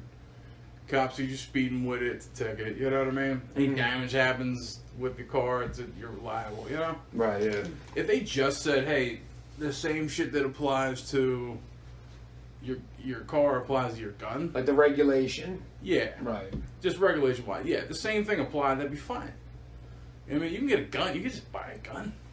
You can go to a gun show and they're just like, "Yeah, I'm selling a gun." You know what I mean? Like, I want to know where this bitch is. Get back to Metal Gear Solid. I want a fucking ID tag on that bitch. I want your fucking fingerprint to pull the trigger. You know what I mean? Like, another thing is in Pennsylvania, like if you could just give someone your long gun. yeah, Like the long gun means like rifle or shotgun. Yeah. You just give it to them. They don't need to transfer the name of it. Now a handgun, you need to transfer your name to that. Yeah. But if I have a rifle, Yeah. I can just here you go, Sean, and it's yours, just like that. and it makes sense I think it makes sense for states to regulate that, simply because states know what problems they deal with in guns. You know what I mean? Right. Pennsylvania, we got Pittsburgh and Philly. They got certain shit going on with, like, you know what I mean, gang activity. Yeah. You know, so they know, okay, we need to treat things a little different, whether, you know what I mean, as opposed to, like, Alabama, where it's all farms out in the middle of nowhere. Cops can't get to you that quick. You kind of need to keep it on you in case shit goes down, you know? Yeah. And then there's states where they're like, all right, no guns, big city. Like New York City, cops will be up your ass in a fucking second. You know what I mean? Like, yeah, in New York City, you can't have a gun at all, right? I think that's the case. Yeah. I think you're allowed to, but the process they make you go through is so ridiculous that it would just turn a lot of people off. Yeah. Like, you want to hear something crazy about Japan? Sure. Oh yeah, I think I know about this. Yeah, Japan's so crazy that like they, like, as far as their gun and stuff is concerned, like, first of all, no guns in Japan, right? Yeah. But you are allowed to, like, own a shotgun, right? Yeah. But they make you go through this absolutely insane process where, like, we have to do all these crazy things. And then when you have the shotgun has to be locked up in a safe. Yeah. The shells have to be, like, locked up somewhere else. Okay. You know what I mean? That's, like, all you can do. Yeah. And the process, the stuff that you have to go through to get it is so crazy that probably almost nobody has a shotgun in Japan. And can't they, like, knock on your door and be like, all right, we want to see the shotgun? Can't they do that? I'm sure that's part of it. At any given time, they can just come over, look at it. And New York may not be as crazy, but New York's the same way. Like, you are able to own a handgun. You can't carry it. Yeah. But you're able to own a handgun, like, in your house. Yeah. But it's just crazy what they make you go through. I gotcha. And, like, if you're in Philadelphia, you live in Philly, so you live in Pennsylvania, 21 years old, you just fill out the paperwork, just get a background check. You got to bring in 2 proofs of residence. Yeah. A passport photo, and in a month they'll call you and be like, all right, you're good for concealed carry. To buy it, if you want to buy it, you just go to the gun shop, they run a quick background check. Yeah. That's it, it's yours. Nice. Yeah. Trump said something like, I do own a gun, but I never tell anybody when I carry it. I think it's good for people to not know whether I have it on me or not. Trump said that? Yeah, he did say that. He's a dope. I can't picture that dude carrying a gun. Right. Dick Cheney accidentally shot someone in the face. Yeah, with birdshot, right? Yeah. It peppered him. I never knew that was birdshot until I saw the Dave Chappelle thing. Yeah. Well, you know what? I mean, the guy shot a guy in the face. I didn't even know it was in the face. I thought he just... I knew he shot the guy in the face. Right. I knew the guy apologized to him for some reason. I just thought, oh yeah, that's the hunting shit. That's the lightweight shit, Apparently Cheney never apologized to him. That's wild. You see Vice? Is that with Christian Bale? Fuck! I didn't see that yet. It's alright. I saw the whole thing. It's not bad, but it's just whatever. You know what I mean? It ain't bad. I think it's worth a gander. Yeah. I'm tired of watching things I agree with. You know what I mean? When it comes to, like, politics, I'm just like, yeah, man, I get that you're pushing. Yeah. Like, you know what I'm saying? Like, I'm getting older. I'm getting to a point where I don't like debating with people of my political opposite. I like them telling me their shit. And then me somehow trying to shoehorn that into some kind of sense. You know what I mean? Yeah. Well, you don't want to just argue about it. Yeah. I was dating... No, I was going. You want to hear something you did disagree with, but then look at it and be like, see where it could make sense. Yeah, right. I want to actually hear the other side and kind of, you know what I mean? I used to date this fucking dope last year. This chick, I swear to God, we were talking about guns, right? Is that the one on the roof? You on the roof? The one on the roof. Remember, you met her on a roof or something like that. Wait, we met on a roof. Wait. Something about you and her on a roof, like downtown or something. Yeah. That's her? I told you that story. Okay. Yeah. We met on a, we did not meet on a roof. No, not me, but something happened on a roof, right? I remember her telling me, I was talking about, like, gun ownership, right? And I'm like, yeah, if you're in the city, fine. You're in the middle of the country and shit's crazy. It's something else, you know what I mean? And she thought it was ridiculous anyone should own a gun. She just thinks gun people are stupid. It's stupid. You don't need a gun, get rid of it, you know? And I'm like, I lean in that direction where I'm like, not that I don't think anyone should own guns, but like, I don't see the need for one. Right. I got these hands, you know what I mean? I'm okay. But her saying it so emphatically, I was just like, well, wait. Let's play devil's advocate here. There's reasons there. There's plenty of reasons to have a fucking gun. Mm-hmm. Reason one is other people got guns. Right. You know what I'm saying? So it's like, I don't know. That bugs me. It Well, the bugs. simple fact that if you're just walking down the street, the bad guy has a gun. Yeah. Well, would you want a gun? Or would you not? Or would you still say, I don't need it, even if the bad guy's got one?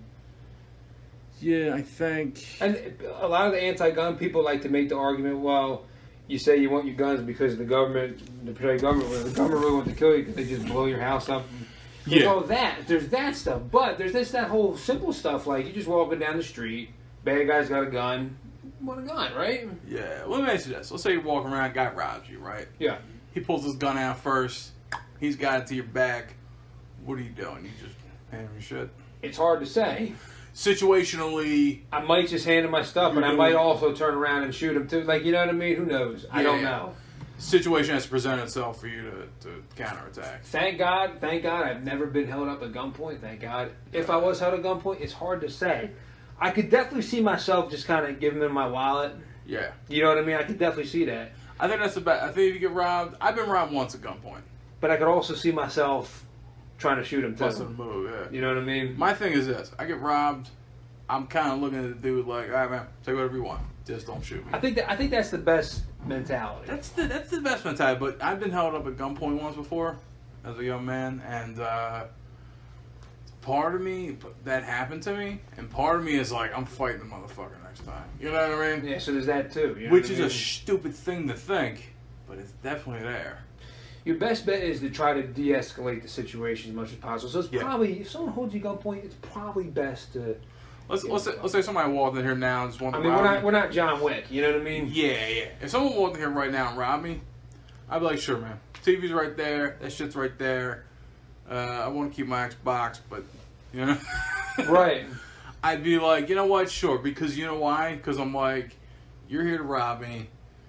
You might kill me. I might kill you. I don't have a guarantee either way. You know what I mean? Right. If a situation presents itself, fucking maybe somehow. But now to your point, yeah, if I got a gun, I'm in a way greater position to blow this cat's head off. Right. You know, the responsible gun owner. You know, because me and my family, we grew up with guns.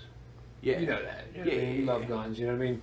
The responsible gun owner has a gun to protect himself and his loved ones. That's what's for. Yeah. It's not that it's not that you get a gun and you get that real mentality. I can't wait to use this. And if someone fucks with me, man, they got another thing coming. It's not like that. Yeah. Some people, they get that weird thing where to be like, they got a gun, they think they're like some kind of badass. They'll be like, hey, he wants to pull a knife on me. I got to answer to his knife. Or just weird stuff. Yeah. It's about protecting yourself and being responsible with your firearm. Yeah. Like, for instance, me, if I'm in my house at night and people come to rob my house, they come into the house Yeah. and I can just feel the aggressiveness, the vision, I'm going to shoot them. I'm shooting them. Yeah. You know what I mean? Yeah. Like, if... Put him down. Right, like if a guy was... Let's say a guy was like, hit my mom with a baseball bat. Yeah. I'm shooting that guy. Killing Yeah. him. You know what I That's a mean? good point, yeah. You know what I'm saying? Yeah. So it's like, there's that. There's Yeah. that. But it's not like, I got a gun, I'm It's a not like, badass, I know how to shoot. You know what I mean? That's weird. That's weird mentality. You know what I mean? Remember when I got my katana? Right. And I started like walking around the city with it. It's the same thing of like, I'm the fucking man with this thing in my hand. You know what I mean? Yeah, but that's not what it's about. And you know it's what I not mean? what it's about. It's not what it's supposed to be. Yeah, a guy with a gun, it's like... Your gun is just a tool to be used appropriately and as professionally and as good as you can, right? It is a tool, but it's not a toy, man. It's dangerous. You should respect and fear its power if you're going to own it.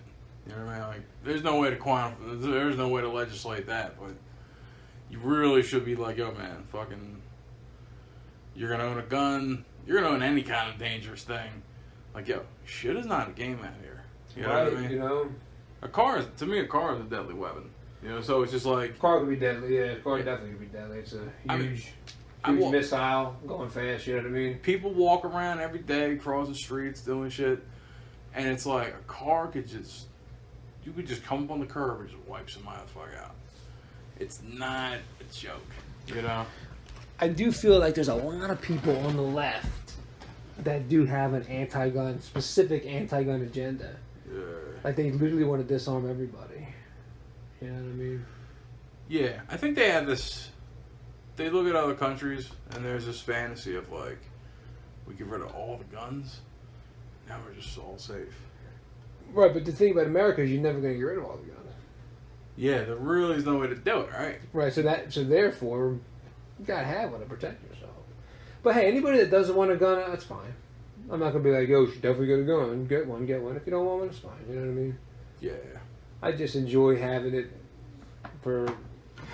because I do like firearms, you know. I've been around them my whole life, so... Yeah. I like that idea that I can protect myself. I'm not thinking about like the government coming after me and throwing nukes. Yeah. I'm not thinking about that whole part. I'm not thinking about that. Yeah, I'm like, dude, there's drone strikes. Like, the government really wants to fucking come after people. They'll get you. Yeah, exactly. They'll send a dude with a fucking, piano wire at you. You know what I mean? Like, They'll get you. Yeah. So I think that's stupid. You're not gonna be like. It's not gonna be like. You're not gonna be like Jason Bourne, where you can outwit everybody. Yeah. They're gonna blow you up. You could do that shit once. Like, just think, if the government wanted to kill me, if they said, "Look, we have to kill Vincent for the capture him or whatever it is," United States, I'm done. I'm finished. I'm done. Yeah. I can't fight that. A lot of times I'm here alone. My gun's not gonna help me with that. Yeah. Well, yeah, exactly. Yeah, it's gonna help you. You know what I mean? It's gonna help you with the first two dudes. That's about it. They're sending in 10 with vests.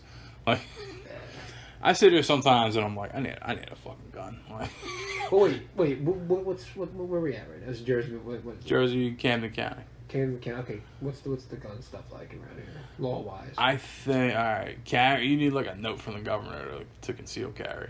What about just owning one in the house? I think you know one in the house. I think that's fair. I think it's still a little background check. All that could you go to a gun shop, your nearest gun shop, and buy one for home defense? I think so. I'm pretty sure you can. But like, it's the same deal. You need a long gun. You need like a shotgun or something. Well, what about just buying one for handgun for house defense? Handgun? I think you can probably get a handgun. I think concealed carry is the big deal around here. I think it's difficult. Right. Yeah, I'm not 100% sure. It's tricky because it literally is a state-by-state thing. Yeah. My thing is just like this. I sit here, dude, sometimes it'll be 3 in the morning, and I'll hear something outside. I'd be like, damn, I wish I had a fucking shotgun right now. Right. Because, like, if something comes to my door, I want to blow it the fuck away.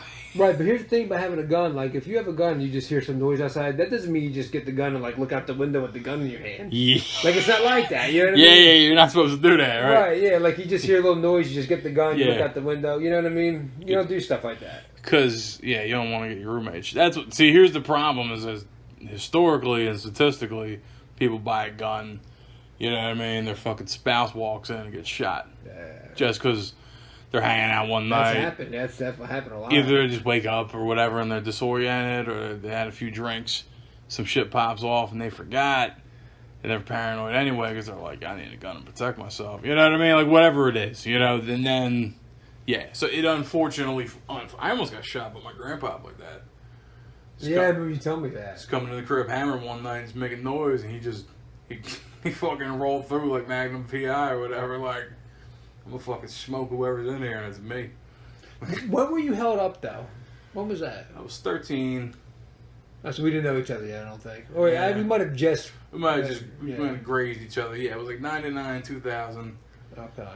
Me and my buddy Jim walked over to Highwood Video to rent like a game or some shit. We walk out. We always cut through the alleys. I guess we thought we were cool when we were kids. We're like, oh, that Jim? Yeah, Jim. Yeah. So this guy like asked Jim for a cigarette on our way out and gave it to him. And then he started following us like a block behind. And he was like, yo, gents, let me get a light. And he lit his cigarette. Then he pulled out a gun and just held it to his hip. He robbed me for exactly 66 cents, I believe. 66 cents? That's all I had on me. What a jackass. Yeah. You know what I mean? He thought I had money because I was coming out the video store. Right. I had $6 and John was $5.34 at the tax. So 66 cents on me. It was $5 from Jim. Jim gave him his knife. And then Jim gave him his pager. That's how long ago this shit was. Wow. He had a fucking dot matrix pager or whatever. And he said, all right, kids, get the fuck out of here. We were like, all right, man. He actually, now here's my thing. He bent down. At some point, he dropped a cigarette. Must have been high as shit. He might not even have been a gun. You know what I mean? Right, like thinking back, right? Looked like a gun, but who would fuck know? It was just. It was gun enough. It was it was gun enough. Yeah. You know what I mean? At the time, look at it. It was obscured, yeah, and so he dropped his cigarette at some point. I'm like, I could just kick him in the fucking mouth. You know what I mean? He was so off guard. Right. I didn't because I was like, let me just play it safe, you know? Play it safe. That's all you gotta do. Yeah. I feel like I'd be the best guy to get robbed, though. I feel like I'd be like, all right, man, let me keep my fucking ID. Here's your money. I haven't been looking at your face. I'm not even calling the cops. Just best of luck to you, brother. You know what I mean? Like, whatever shit's got you through this, it's, you know what I mean? Like, I feel bad for you. You're out here robbing people, you know? Mm-hmm. You robbed me, fuck. But you know what? I'm still alive. I don't care. You can take my fucking money. Right, yeah. You know what I mean? Like, it's an extremely cheap thing to pay. Yeah, it is. It really is. Yeah, even if you got like $1,000 or $2 on you, and you get robbed, it's like, well, I'd rather go back to broke than fucking dead, reincarnation and shit. I mean, I'd rather like that instead of let's see what happens in the afterlife. Like, you know, that's one of those temporary. Hey, I'll give you my money, but. As opposed to, I'll give you what I've been working on for the last 3 decades, you know? It makes perfect sense, dude. Yeah. But this girl you were dating, she just completely anti-gun, basically? Completely anti-gun, no thought to it, just, you know what I mean? It's just instinct, it's just fear. What if you were to bring up the scenario where it is neither with this? Like, I talked to some people from the left, and they act really weird. Like, they say stuff like, if somebody pulled a gun on me, it's nothing that a good conversation couldn't handle. Like, I've actually had people say that to me. Well, that's kind of how I think. Because I'm like, hey, there's people that there's a guy I know, he just leaves his door unlocked. He just, someone wants to come in, we'll have a nice talk. I don't need a gun. It's weird. I used to do that. It's weird to me, Sean. You know what I mean? You know what it is, though? It's a matter of confidence. It's a matter of, like, I don't know if it's naivete or if it's just how they live their life, you know what I mean? I used to leave my door unlocked on F Street because I just didn't feel a bad vibe around there. Never got robbed. It's a weird little experiment on my part. I don't do that anymore, you know? Right. But I'm also not like, oh man, are the fucking doors locked? You know what I mean? Yeah, I know. But dude, the one thing about me is I could never leave my door unlocked. Yeah, it's creepy, right? I could be in the most crime-free. I could be in a neighborhood that hasn't had a robbery in over 50 years, and you're like, I'm locking my door. It's not gonna happen to me. Yeah? I'm locking my door. I can't do it. You know what I mean? Yeah. I just cannot do this. Yeah. Windows, doors locked. You know what I mean? Yeah, I feel like as long as I can hear everything in the house, you know, I'm like, cool. Yeah.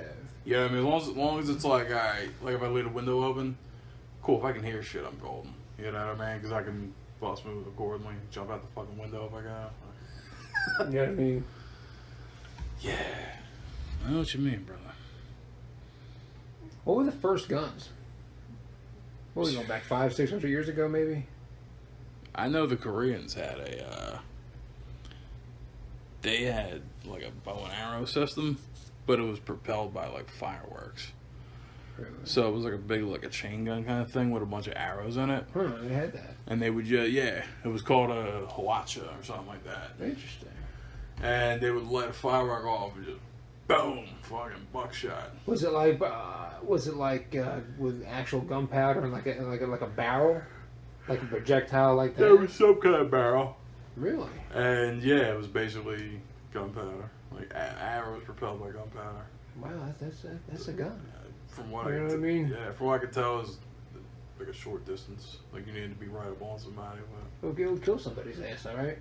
yeah, or fuck them up for a while. Wow. I guess other than that, the first guns were like what? Maybe like this. Flintlock. Yeah, that's for sure. I imagine it's like there's paper and like some powder on a fucking joint, and then the hammer comes back and it bang and just propels whatever's in the barrel, right? Right. Yeah. Guess artillery was some of the first, right? It had to have been artillery, because then it was artillery, and then they were able to manufacture manufacturing smaller arms is more of a delicate task. Right. Yeah. First guns were probably cannons. probably walk down the street with a fucking cannon on the road. Like, yo, you start your shit. Let me fucking light this match and see what you got to say.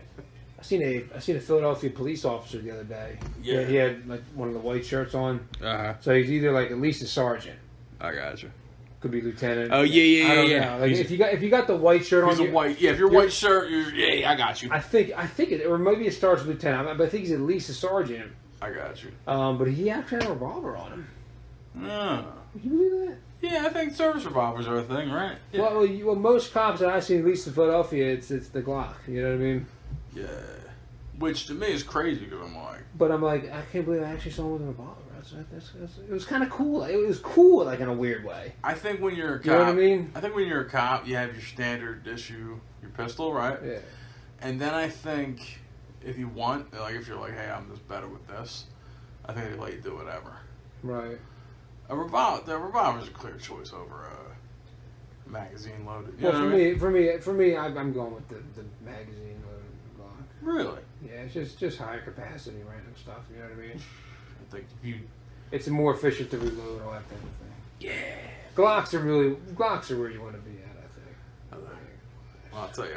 But there. Don't get me wrong. There's a cool. I'm also a Magnum fan, and so there's something to be said about 44 Magnums, 480 Magnums, 500 S&Ws. All I know is. I do like that power in the revolvers. I do like revolvers. Like I said, when I saw him with a revolver, it was kind of cool. Dope, yeah. It was cool. I think, you know what I mean? I think he loves to reload during a battle. Yeah. That's what I think, dog. I'm telling you, it takes about 10 or 15 minutes. 15 minutes. We talk about that bullshit again. It's going to go back to it, man. That's how great that franchise is. That's how me and some of my crew are with JoJo now. Is that? Oh, really? You do with JoJo now? There's so many JoJo references in the world. In life in general? That we just, everything's a JoJo reference. You know what I mean? And we're just like, you know what I mean? They just cover it all. There's few things that cover everything. I guess JoJo is one of them. Metal Gear is one of them. Les Mis. Yeah, that whole book. There's actually a Les Mis reference in the first season of JoJo. Really? With the bishop and gave him the shit. Les Mis. And then when they're at the Battle of Waterloo and they're like raiding the corpses. Wow. That's the first scene of JoJo. Is this guy's looting a corpse, but it actually turned out to be a wealthy guy that kind of was indebted to this thief now because he thought he came there to save him. And that's the opening scene. Then later they do a scene where they're in jail, where they're like, take this, use it. You know what I mean? Take this gift, this token, and use it good. You know what I mean? That's how deep JoJo is. Les Mis, man. Les Mis, Rob, 1,500 pages, the unabridged edition. Everybody has to read it at least once. Now, I read it when I was 24 years old, in 2010. Yeah. I plan on reading it again, maybe in like my 40s. You know what I mean? Really? Yeah, when you're a whole new place in life. Yeah, that's my plan. But I'll tell you, man, it was such a good book. I would literally just reread certain parts again because it was just so well written. Yeah. Me and you always talk about this. Like every aspect of what it means to be a human being and humanity is covered in that story. Yeah. You know what I mean? I just think it's amazing that man walked around for 40 years editing and re-editing that book and just finally putting it out. It is the novel. Yeah. It's the greatest novel, man. But there's a abridged edition which is like much shorter, but I wouldn't mess with that. You know what I mean? How many pages is that, Ryan? Oh, there's really short ones that are like only like 400 pages, and there's other ones that are like around like 800 or 900 pages. But there's really weird ones. It's just like the most basic story of what he did, and they knock it down to like 350, 400 pages. What the hell is that all about? You know what it is? They're you know cutting out the whole like. Here's the history of the French sewer system. Yeah, they're awesome though. They're awesome. Yeah, to me it was like, you know what, dude? The first time I read the unabridged Count of Monte Cristo, that shit hits different. Really? Yeah. How many pages is that? It's got to be pretty big, right? 600, 700. Yeah. It's not too big. It's not Alexander Dumas novel, so Dumas was kind of known as he just cranked out books. He's like the DJ Khaled of fucking novels. You know what I mean? Just another one. Right. But Victor Hugo was more like... Victor Hugo was like... He wrote some books, though. But really, there's just he didn't have a huge body of work as far as I know. Yeah. You ever just like, Victor Hugo, man? Dude, Where the hell did he come from? let me tell you something. I've never read another Victor Hugo novel. Me neither. I've never read The Hunchback of Notre Dame. Oh yeah, Some of the other ones that he wrote. I never read any of those. You know what I How mean? many did he write? That's what I'm saying. Not a lot. So he wasn't like Alexander Dumas, where he's like cranks out all these fucking books. You know what I mean? He's like the Tarantino of 19th century novels. Not that it wouldn't be quality, but like if you're writing all these books, Yeah. More than likely. Yeah. Alexander Dumas, his whole operation was known as a fiction factory.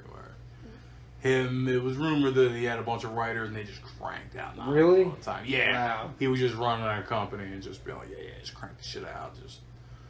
Which is, The thing is, if you spend a lot of time on one novel, if you spend 10 years writing one novel, chances are that one individual novel is probably going to be better than someone that wrote 10 novels in 10 years. A guy, exactly. You know what I mean? Put out a novel every year or two, yeah.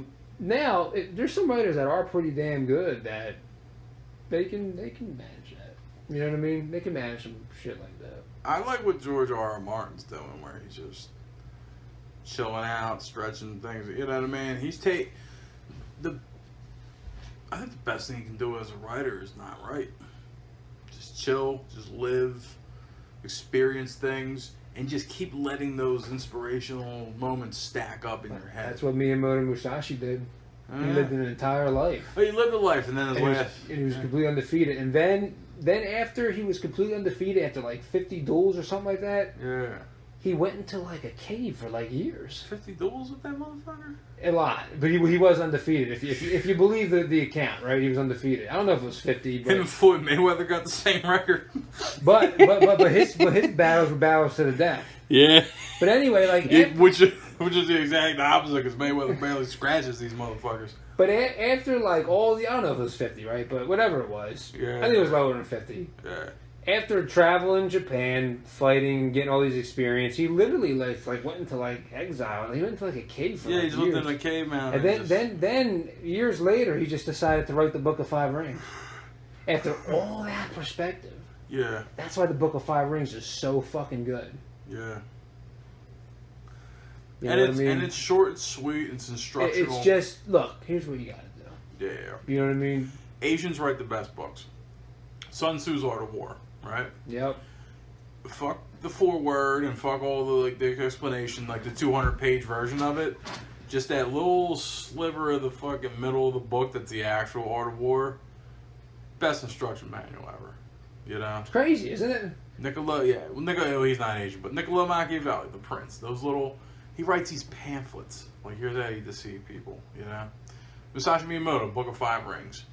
There's another one. There's another one that's not known at all, but it's a great book. It was made by a contemporary of Miyamoto Musashi, another samurai, Yago Munenori. Yagyu? Probably Yagu. I can't pronounce anything for shit. I got you. But anyway, he wrote a book called Family Traditions on the Art of War. Huh. Now, he was a contemporary of Miyamoto Musashi. The difference between him and Miyamoto Musashi was a Ronin. Yeah. He had no master. He roamed around. Yeah. Yagyu served. How do you say it? Yagyu. Probably Yagyu. He was an actual samurai that served. Oh, he was a retainer of a... Right. You know what I mean? And he was also undefeated. And he wrote a book called Family Tradition and Art of War, and I'm reading it, and I'm just like, wow, this is like kind of even better than the Book of Five Rings. Oh, really? Yeah, I bought the Book of Five Rings, and that came with it as like a supplemental piece, like after the Five Rings. It's not as long. Interesting. I'm reading it, and I'm just like, wow, this shit's like even better. But it's not known at all. And he's not known at all. Yeah. Did you ever get around to reading Bushido Shoshinshu? No. Code of the Samurai, Bushido. Nah, that's like the famous one, right? Yeah, Thomas Clearly translated it. Yeah, I never. It's a good one. It's like a Bible to me. What's it called exactly? If you pick it up at the store, it's Code of the Samurai. Just go to say, yeah, I've definitely came across it. I've never read it though. It's like gray. It's got like a red dude with a spear on the front. Who wrote it? I forget. Some guy back in the maybe 1700s in Japan. Probably a real guy. Yeah, It was just a solid dude. Guy, yeah. It's just like it's. I'll find you a PDF and show it to you. It's pretty good. But yeah, I like Asians write the best books. These short, sweet. I just read a book called The Vegetarian by Han Kang. It's like 150 pages, something like that, maybe a little more. I'm all about shit that's short. Yeah. Except for like Les Mis, which I love, but for the most part, I like shit that's that kind of short. Yeah. I ain't got the patience for stuff anymore, dude. Yeah. You know what I mean? You know, I've read a few short books by recommendation recently, right? And I don't know, American classics. American books don't hold up too well when they're short, you know, because there's just so much. Really? It's so much like, hey, it feeds into that whole mentality of like that American like, oh, cool, just read this book and you're fine. You know what I mean? Like this short little vignette, and I'm like, nah, I want density. You know what I mean? I want like. We're talking about American books, man. I mean, I don't think you can get any better than Dune. You know what I mean? I agree. Even though it's a sci-fi novel, but like as far as just like so much more. As far as just like American books are concerned, by like American writers, yeah, it's easily in the top 5. Yeah, I'm just talking about just the first Dune book. Yeah, I don't know how shit like The Great Gatsby gets to the top of that list. You know what I mean? Some of it is good, like Catching the Rye is a good book, even though it's read everywhere by everybody. It actually is a good book. I gotta tell you, man, I started reading it. Like everybody's read it, everybody loves it, right? But just because something is famous and everybody thinks about it, just because it's mainstream doesn't mean it's not good. Yeah. If you just forget about everything else everybody said, Breaking Bad was mainstream. Yeah, that's true. You know what I mean? Yeah. But yeah, Catching the Rye is solid. You really think it's solid? Now, Kill a Mockingbird, not into it. You know what I mean? Not your cup of tea? Nah. Not really. I used to fuck with a lot of Stephen King books back in the day. Yeah. He wrote some good shit. You know what I mean? He's pretty prolific. Yeah, he wrote some good shit. I read It. You know what I mean? It was good. Needful Things was pretty good. He wrote a lot of good shit. Needful Things. Was that like... They made a movie out of it. With the monkey paw and all that shit? That's the one where like the devil owns like a shop. Yeah. You know what I mean? Rick and Morty did an episode on that shit. Did they? Yeah. Devil owns a shop. Yeah. Get these cursed items for free. Right, and then the whole town gets fucked up because of it. Yeah. Little things here and there. Whatever you need is in the shop. Like, and you can use that. Like, you know. That's neat. Yeah, it was cool. But I'll tell you, dude, I'm starting to get back into reading a little bit because I used to read a lot more when I was younger, a lot more novels. Yeah. I noticed I just don't have like the mental patience just to do what I used to do. Yeah, I used to, it's like I'm becoming ADD or ADHD or whatever. Yeah. Right? Yeah. My attention span's like diminishing. It's weird. Yeah, we're used to just these like short articles online and just kind of scrolling through Facebook, and it's all quick. Kinda, yeah. And it's just like, yeah, you really got to be in the right mindset to like sit down. You have peace of mind. You're not thinking about the outside world. And you're like, I'm just gonna read a book. Everything's cool. I got time. You know, that's something you can really only do when you're young. Because now that we're older, we're like, all right, man, we got all this shit to do, you know? But then again, for me, like, I gotta also admit that, like, my back issue, it really makes it hard because I can't sit down for long. I gotta constantly get up. Yeah. So that also makes it hard, you know what I mean? To just really get comfortable and read it and all that shit. But, yeah, it's a pain, yeah. But it's funny, like, I remember when we were young, I just can't do the shit I used to do. Like, remember you played games in one sitting? Like, you'd beat, like, say, Metal Gear Solid in one sitting. Yeah. Like, I just can't do that. I'm like, back in the day, when we were younger, we used to go to,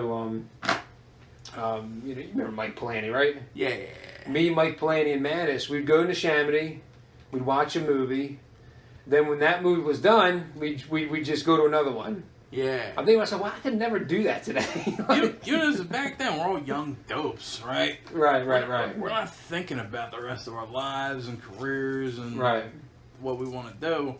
So when you I could never watch 2 movies back to back. It's impossible. couldn't do it now. Like mentally, I couldn't do it. You know what I mean? Your brain just shuts off now. It gets tired, right? Yeah, like I could never see like a full-fledged movie, then just get out and go to another one and watch another. I can't do that. It's impossible. What's up with that? How is it that we're just older and we just suck? I think we're just older, but it's a physical thing too.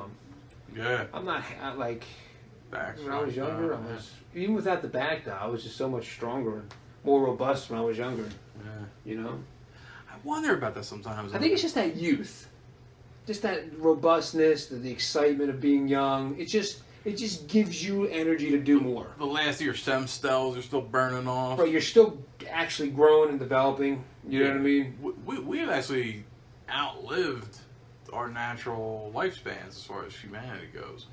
Humans only live to be 25, 35 right from the rip. Right, exactly. Science is the only thing that's keeping us alive.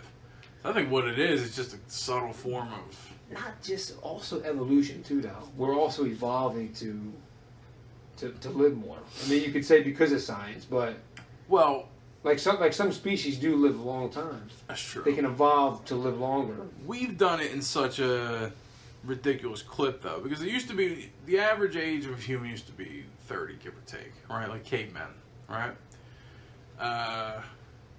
In the year 1900, if you looked at the data collected out of England, the average lifespan of a human was about 50, right? Wow. Yeah, and once they started enriching foods directly in America, and just saying,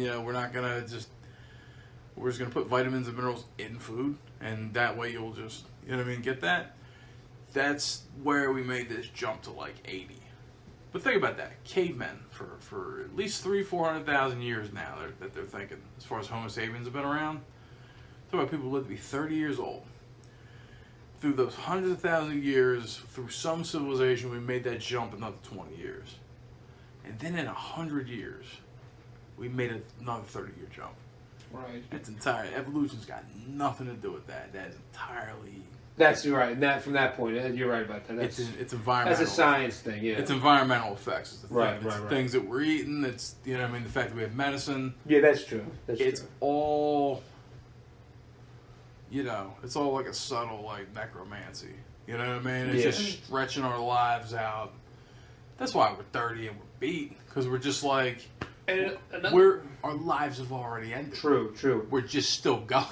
Another interesting thing is this. You got the people that like talk about like the caveman diet. And, yeah. And you eat basic foods, but then you say, well, didn't they only live like 30 years? Yeah. So what they have put into foods, on one hand, can maybe give you cancer. Yeah. But it could also be good for you too, to make you live longer. You know what I mean? Yeah. Chemicals aren't necessarily bad for you. If you put the right chemicals inside of yourself, it can actually enhance you. True. If you know what you're doing, right? Yeah. And that's definitely, you're right. That's definitely not an evolutionary thing. That's just that we did this right now. It's an entirely unnatural. Right, yeah. I'm all for it. I want to live as long as possible. Me too, man. Me too. I believe in it. I want them to yank my brain out, throw me in a jar, hook me up with some shit so I can get back on the internet. I believe when God wants I'm to so down for that. So I believe that when God wants to take you, He's going to take you. But I do believe that you should want to live as long as possible. Yeah. There's stuff you got to do here. The coolest thing I've ever heard was, and a lot of people, it's like that Jesus Christ Superstar song, too much heaven on their minds. People are so concerned with what's going to happen in the afterlife, like religious people. Right. I think the coolest thing I've ever heard someone say was, worry about dying after you're dead. Right, yeah. That, like, you're in this life and you know you're here and you don't know what's next, for sure. Yeah. You have a feeling, so it's like, just stretch this one out. Yeah. And once you die, you'll find out. You'll see. Right. So it's just like, power through this bitch 100% and then, all right, we'll see what's next. Right. Like I'm a Catholic. So I've been a Catholic my whole life. So I definitely believe in heaven and everything else. Yeah. And of course, as Catholics and Christians, we definitely want to go there, right? Yeah. But I do believe it's important. We want to be there more than anywhere else. But I do also believe that it is important to stay here as long as you possibly can. Yeah, it's like if God put you here, you're here, right? He'll recall you when, he'll send you back when He's ready. Right. Just stay patient. And like we have the ability to make choices, to make ourselves healthy, Yeah. and to think and to do good things for the world. I think that's what you got to be done. Yeah. Now, do I do any of these things? Do I actually? You know what I mean? Do I eat healthy? No. Am I really making a positive change in the world? No. Yeah. You know what I mean? You know what? You know what? So you know what though? You don't need to do much to actually make an impact in this life, though. Right. I'll tell you this: a young man, a friend of mine, he's lived 25 years, and he's never done anything remarkable for me. You know what I mean? We don't have that kind of friendship yet. We just hang out and chill. Yeah. And he lived all this life, and he said one thing to me once.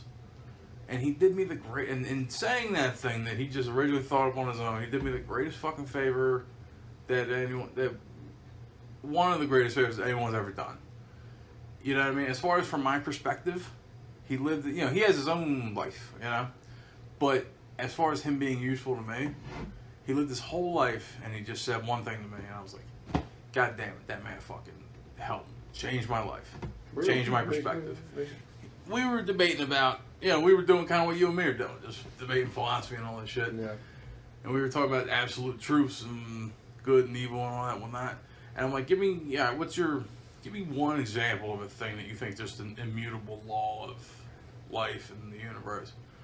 And he said that life has inherent value, and that attempting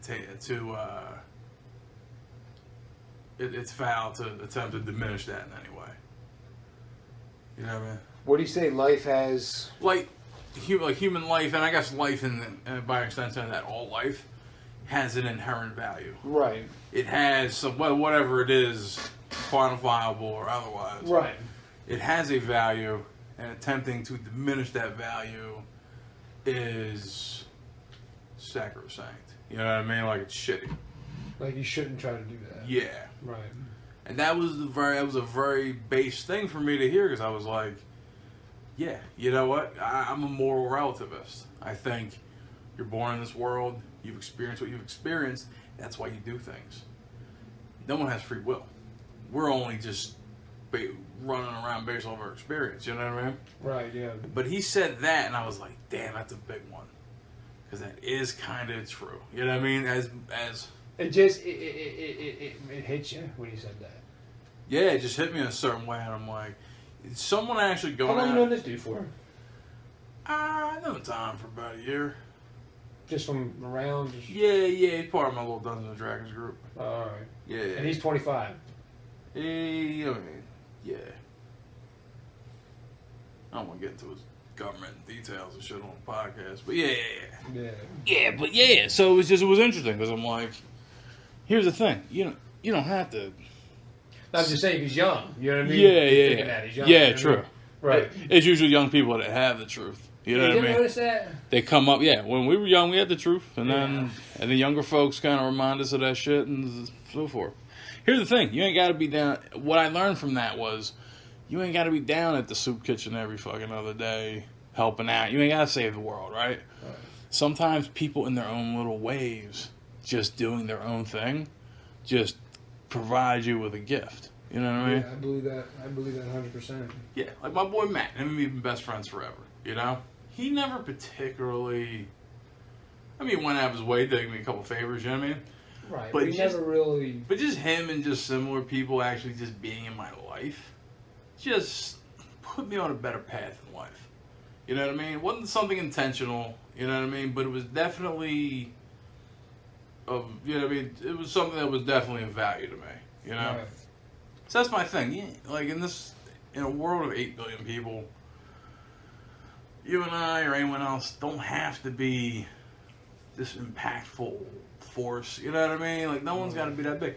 It's these little things we do that we affect as wherever our network is, whatever our web is in life that we affect. As long as we're doing dope shit in between there and helping out in certain ways, we're doing all right. You know what I mean? That makes a lot of sense. Yeah, because that's how you look at it when you're young. You're idealistic. You want to take on the world. You want to change everything. You know what I mean? Everyone says that. They want to change the world, and that's a good thing. So, and there's people who will do that, you know. But for people who don't make it that far, some people who just kind of hang back and chill and just relax for the most part, they're cool too. Me, I barely go out of my way in my life, but I help people. You know what I mean? To me, I barely think it's enough. But then when you see the fruits of it, and then when you think back on it, when someone comes up and thanks you later on, you're like, God damn, I guess Yeah, I like those moments in life. I guess it was worth it. It makes those moments worth having done that, you know? Right. You don't really think about it on the spot, but then you look back like, oh, okay, I actually am kind of a force for positive change. Yeah. I believe it. You know, it's neat when you come across those moments in life when you hear something and it's just like, wow. And it goes back to contentment. It's like, if you're mature enough to be content with, the ability to, the idea of being content, really is a secret. Is a key to happiness, contentment. Yeah. Like I can make myself happy in situations that I don't know why. Yeah. And I literally become happy. I've read a little piece about that recently.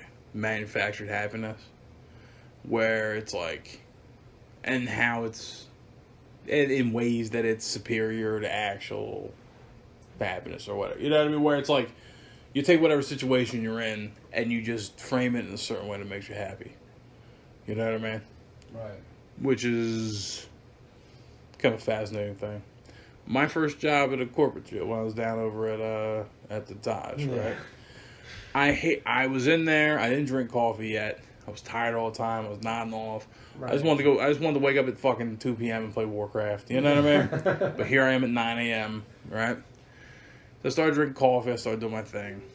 And what I started doing to kind of keep up with everybody was I looked at my job as a game. Because I'm big on video games. So I was like, me and my 2 coworkers, we did the same job. And my goal was to do more work than them. You know what I mean? Treat it like points on the board. You know what I mean? Now, later I would discover, hey, you ain't got to go that hard to do whatever. You know what I mean? You can just chill and you can just relax and work in a nice little flow with everyone, right? You'd be happy doing that. Yeah. But I made it through the day by saying, I want the highest score for the day. You know what I mean? I had this other, my big gig at you know where. They would give us a report every day that told us how many calls we took and how much shit we did. You know what I mean? Mm. And I love that report because it showed me on paper who was in a certain metric doing the most work. You know what I mean? Right. What that did for me, whether it was true or not, but what that did for me was I picked up more calls, I handled shit more efficiently. You know what I mean? And it just, so that's how I get through shit. Everything is some kind. When I do work out back, I kind of pretend I'm playing Harvest Moon. Okay. You know what I mean? Like I see what you mean. I see how you mentally do that. Yeah, I'm splitting wood. I'm fucking planting these little bushes and shit. I'm like, this is cool. You know what I mean? Right. Yeah, no, I totally get that. Yeah, man. Manufactured happiness.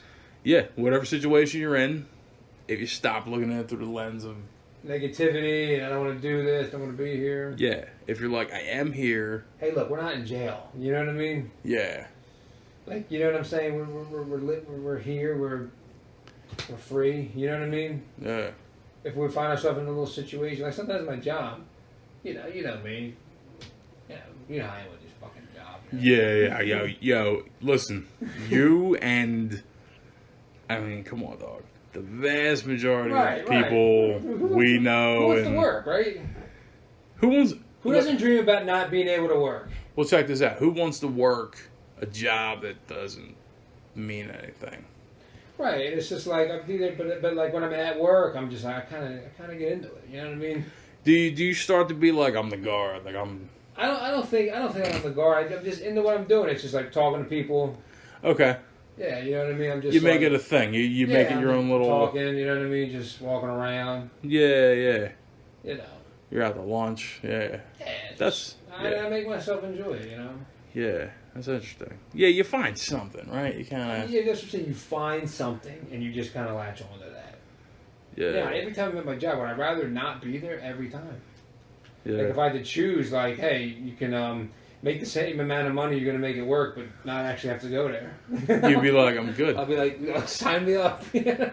Now, my thing is, I feel like if you put people in a position like that, they will provide some kind of value anyway. Right. You know what I mean? Like, everyone will do something. Like, I do. Yeah, I make people feel better. I talk to them. Yeah. They like to talk to someone. They're coming in there to be seen. Yeah. Every little thing you can do helps. You know what I mean? That's true. Rather be home, fucking around, maybe playing a game or something. You know? Beating off. Now, but who does that really help? Nobody, right? That's true.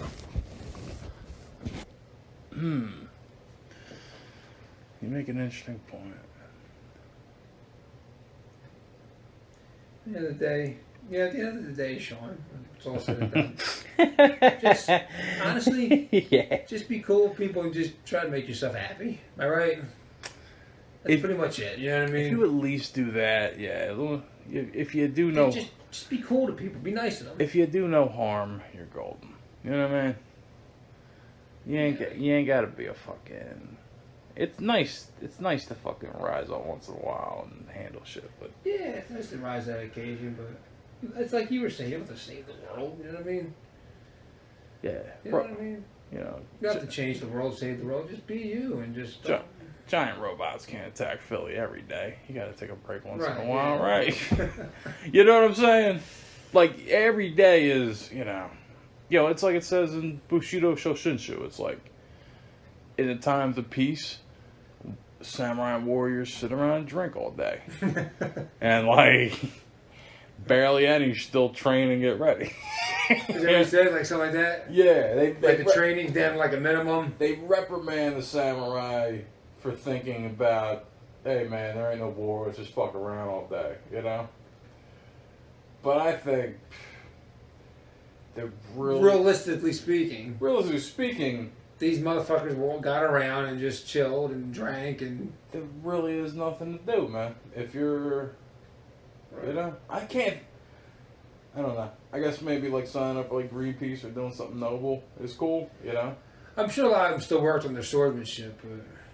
Yeah, I mean, here's the thing. Some days a lot of them said... They say a true martial artist trains every day, and I believe it. Yeah. But the thing is, if you're, like, let's say you're a professional fighter, right? Yeah.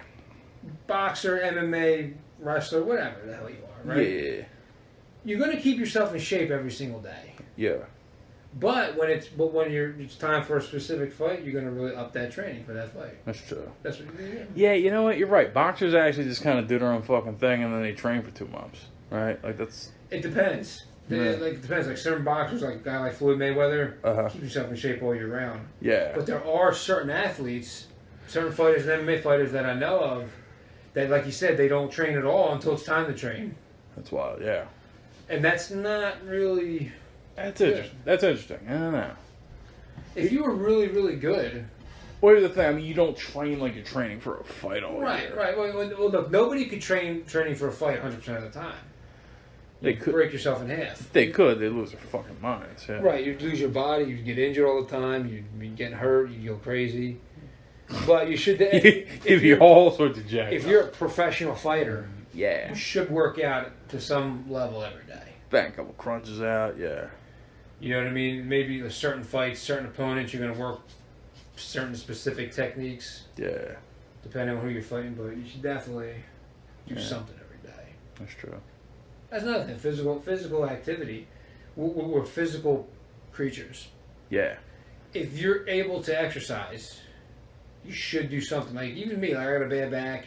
I'm still able to do something. Yeah. Arms or whatever. You should do some kind of physical activity every day. Yeah, that's true. You don't gotta go crazy, you know what I mean? Yeah, not that hard pumping though, you know what I mean? Yeah, not doing anything for a while is like not good. Like farmers and stuff. Yeah. Like they live a long ass time. Yeah. Because every day they do something. Now they're not doing super intense stuff every day, but every day they're physically active. It's like a steady endurance. Really. Right, it's good for you. I gotta tell you, I can't think of one worthwhile thing to do out here though. Physically, you mean? Nah, not physically, just in general. Like, check me out. We live in a country of like 400 million people, right? It's 400 million now? It's gonna be that at some point. Wow. You know? So we do that, right? Every day, automation is improved upon. It's stealing everyone's jobs, right? Yeah. Now, for any given person in society, especially this generation coming up, why, unless you need the money, why do anything at all? You know? Any one given person in society is not needed. You know what I'm saying? They could be utilized. They do something, you know? But we're reaching a weird point in our society. You know what I mean? Where it's like jobs are disappearing, yet the population's increasing. It's weird. And there's 8 billion people on this planet, more than that. You know? And it's like... Damn, it was like 6 billion not even about 20 years ago. Yeah, when we first started talking about how many people were on it. Yeah, exactly. It's 8 now? Yeah, it's 8 and some change. Get the fuck out of here. Yeah. I remember it was 7 like a few years ago. I was reading it like 10 years ago, maybe it was 7. It's over 8 billion? I'll find that. I remember a few years ago on the news they were saying, yeah, we're 300 million people now in America. Now it's closer to 4. Jeez. Yeah, I mean 340 million is like the number, but it will be 4, right? Yeah. You know what's weird about America? Yeah. There's all this land in America. Okay. And everybody wants to go to like New York. Yeah. They want to go to like LA. They want to go to these places, and everybody's like there, but like so we don't really have like a population issue. It's just that people want to be in one spot. But there's the whole country that people could live in. You could spread them all out. 7.7 billion people right now. Yeah, so basically almost at 8. Yeah, it took over 200,000 years of human history for the world's population to reach 1 billion. And it only took 200 years more to reach 7 billion. So wait, 200,000 years to get to 1 billion. To get to 1 billion, right. Then 200 years to go from, that's crazy. To go from 1 to 7 billion. I don't know, man. Like all this fast-paced evolution, it kind of scares the shit out of me. I feel like we're just gonna crap out. You know what I mean? I think I heard a number before. Scientists say the world can support 13 or 14 billion people. Right. Considering everybody's spread out and lives in different spots. If everybody fucks... If everybody just wants to live in New York City, you can't. If everybody fucks twice in the next 2 years, we'll be over that population limit. Like if everybody fucked each other, right? Like 4 billion fucked the other 4 billion. Had a kid, 9 months later, fucked again, had another kid. Right. We'd be fucked in 2 years. That's bonkers, my dude. But what do you think in general about just this high, fast-paced evolution that the human race has gone through? This exponential... in the last, 300 years. In the last 300. Really 500 years if you want to be real about it. But basically the last, honestly, if you really want to be... As soon as white guys started taking over, pretty much. Yeah, the 1500s, I got you. Like, you know, for instance, science Science as we know it has been around for about 500 years. Talking about Newtonian science and up. Yes, exactly. Right? And it's just going, and within a short amount of time, about 100 years, it's going absolutely bonkers, man. It has like a Moore's Law effect. Right. It exponentially compounds upon itself. Right, it does. Like every 18 months, computing power doubles or some Moore's Law, I think. Yeah. But I think that's slowed down now. I don't know, but yeah, like it's kind of crazy. Like it's like everything's just kind of, you know what I mean? Yeah. I'm gonna take a piss. Yeah. You're gonna take a piss? No, I'm just gonna take a break in general. Okay. I was gonna have one of us bullshit with the thing. I can pause it though. Yeah, we just pause it. All right, y'all. I'm gonna pause you. I'll be right back. All right, folks, we're back. We're talking about some other shit though. So check it out, right? This light switch on this wall here, right? Yeah. Okay. This is 0. This is 1. It's on and off, right? Right. Everything in computing right now is based off zeros and ones. Right. I mean, there's more complicated things like hexadecimal code, that kind of shit. You know what I mean? It was involved with... It's got other numbers and letters involved, you know? But basically, when they started building computers, I'm a little murky on this topic, too. But when they started building computers, they're like, all right, the computer needs to be able to, like, these logic circuits need to be able to interact and say, true, false, yes, no, 0, 1. You know what I mean? They needed to kind of, it's a qualifier. You know what I mean? It's not even the 0 or 1. Like, that's just the symbol they use. One means one means the other. You know what I mean? Gotcha, yeah. Yeah. So then when they decided, all right, well, we want to incorporate English into computing. They said, how do we do that? All right, well, with zeros and ones, we're going to give you a series of bits. I mean, a bit is just one piece of information, right? We're going to give you a series of bits, 8 chunks in a row of zeros and ones. And so if you want to represent the number 0, it's 8 zeros. You want to represent the number 1, it's 7 zeros and a 1. You know what I'm saying? This is just a code. This is just like a decoder thing. You know what I mean? If you want to represent the letter A, it's 001010. You know what I mean? I'm not. Well, let's say like A would be like 3 zeros, a 1, and a 0, is whatever. Yeah, exactly. That's how A's like represented. Yeah. So where do you actually see these zeros and ones? They're in the coding of the computer. You know what I mean? They're in the hardwiring. You feel me? Like it all happens within the processor and the RAM. You know what I mean? Okay, so it's all within that. It's all in an intangible kind of space. What you see on a computer screen, when I open up a notepad, right? Right. And I hit the letter A, you see the letter A. That is represented as 1 byte of information, right? To make that byte of, now that's for the human eye to see. Right? That's right. You see the visual representation of A. Yeah. That we know how to make it. Yeah. The 2 things in the line in the middle. That's what we look at as A. Yeah. The computer has no fucking idea what A is. The computer doesn't know what a 0 or 1 is either. It just knows that we type in A. The computer understands now that it needs to... It needs to put like those 3 zeros, the 1 and the 0. Yeah, it needs to put that the binary code for A into its memory and then represent it through the operating system, translating it to just to say A right in front of you. Okay. And the computer just knows that as a series of 8 yeses or nos. You know what I mean? And through that rudimentary system, they can represent any character that they need to, as far as English and any alphanumerical character. Right. And I think maybe symbols like exclamation points and hats. You know what I mean? Right, but each symbol, each individual character has a certain code to make it such. Yeah, it's got 8 bits that it interacts with, and you know what I mean. That's known as a byte, and that's stored as 1 byte on the hard drive. It's like in the Matrix. Remember when they were looking at the computer screen with all the green stuff? Yep. And the one guy's like, yeah, he's like, you just gotta learn how to read this. Like, that's a rabbit right there. Yeah. Exactly. You know what I mean? It's like that, right? Yeah. The computer program does certain things to make us see certain things. Exactly. Right. Okay. Yeah. So with that, like if you just read a string of binary, if you knew binary, is there anybody that knows binary? Everyone. I mean, there's a little list. Like you can just pull up. You know what I mean? Binary code. Like what is the binary code for A? Can we look that up right now? Yeah. That's it. See, that's interesting. Binary code translator. Here we go. Convert text to binary. That's crazy.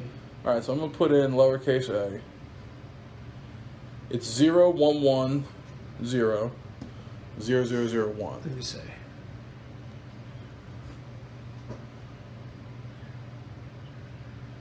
Wow, that's crazy. Yeah. Let me tell you something more fascinating. For the computer to generate that, to represent that binary right there, because it's showing it to us over an operating system, the computer has to actually use 64 bits of information to represent just those 8 letters, which in actuality just represent 1 character. You know what I mean? Because it's showing you zeros and ones, right? Right. Yeah. Zeros and ones, 0 in binary is all zeros. You feel me? 1 in binary is all zeros and a 1. So wait, 0 is all zeros and 1 will be zeros and ones. Yep. Zeros and 1 at the end. Now, if I type in an actual sentence, Yeah, it'll show you The man the in the chair. Period. And then what do we do? Just if you, okay. Yeah, if you go down. See. And it'll generate. Yeah, let me take a look. Okay. Yeah, and it generates. Could you imagine being able to like read binary? I think if you knew binary, you could see through the actual fucking the fabric of the universe. Or at least the fabrics of all computers, maybe. I think if you're that fucking hype where you can just do that, You could do anything. yeah, there's nothing you can't do at that point. Right. If your brain is that equipped. Ridiculous. 1 second. That's pretty cool. That's pretty damn cool. But you said there's even more sometimes. Wait, say that one more time. Let me just text this guy. Yeah, do your thing. I like your Sonic the Hedgehog shirt, by the way. It's pretty dope. Dudes our age always have it's like our favorite shirt, and see how it's faded a little bit, like the John, I got a Rockaware shirt where like the 9.9 are kind of chipping away, that kind of deal. Yeah, and that's why because this is older. Yeah. It's supposed to be all pure blue, you know. Yeah, dude. I noticed that when you're our age, you just, you know what I mean. Like we're dads now, you know what I mean. Like we ain't got kids, but we're on dad status. Like, see, I see you with the jeans. You know what I mean, your whole look is like I'm cutting the lawn this Saturday. Yeah. I'm wearing I'm going over Sean, so you know I'm just gonna. Yeah.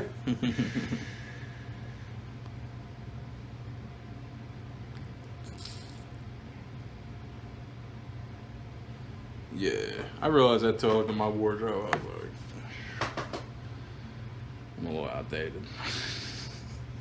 I like the dad look. I like the whole. Yeah, man.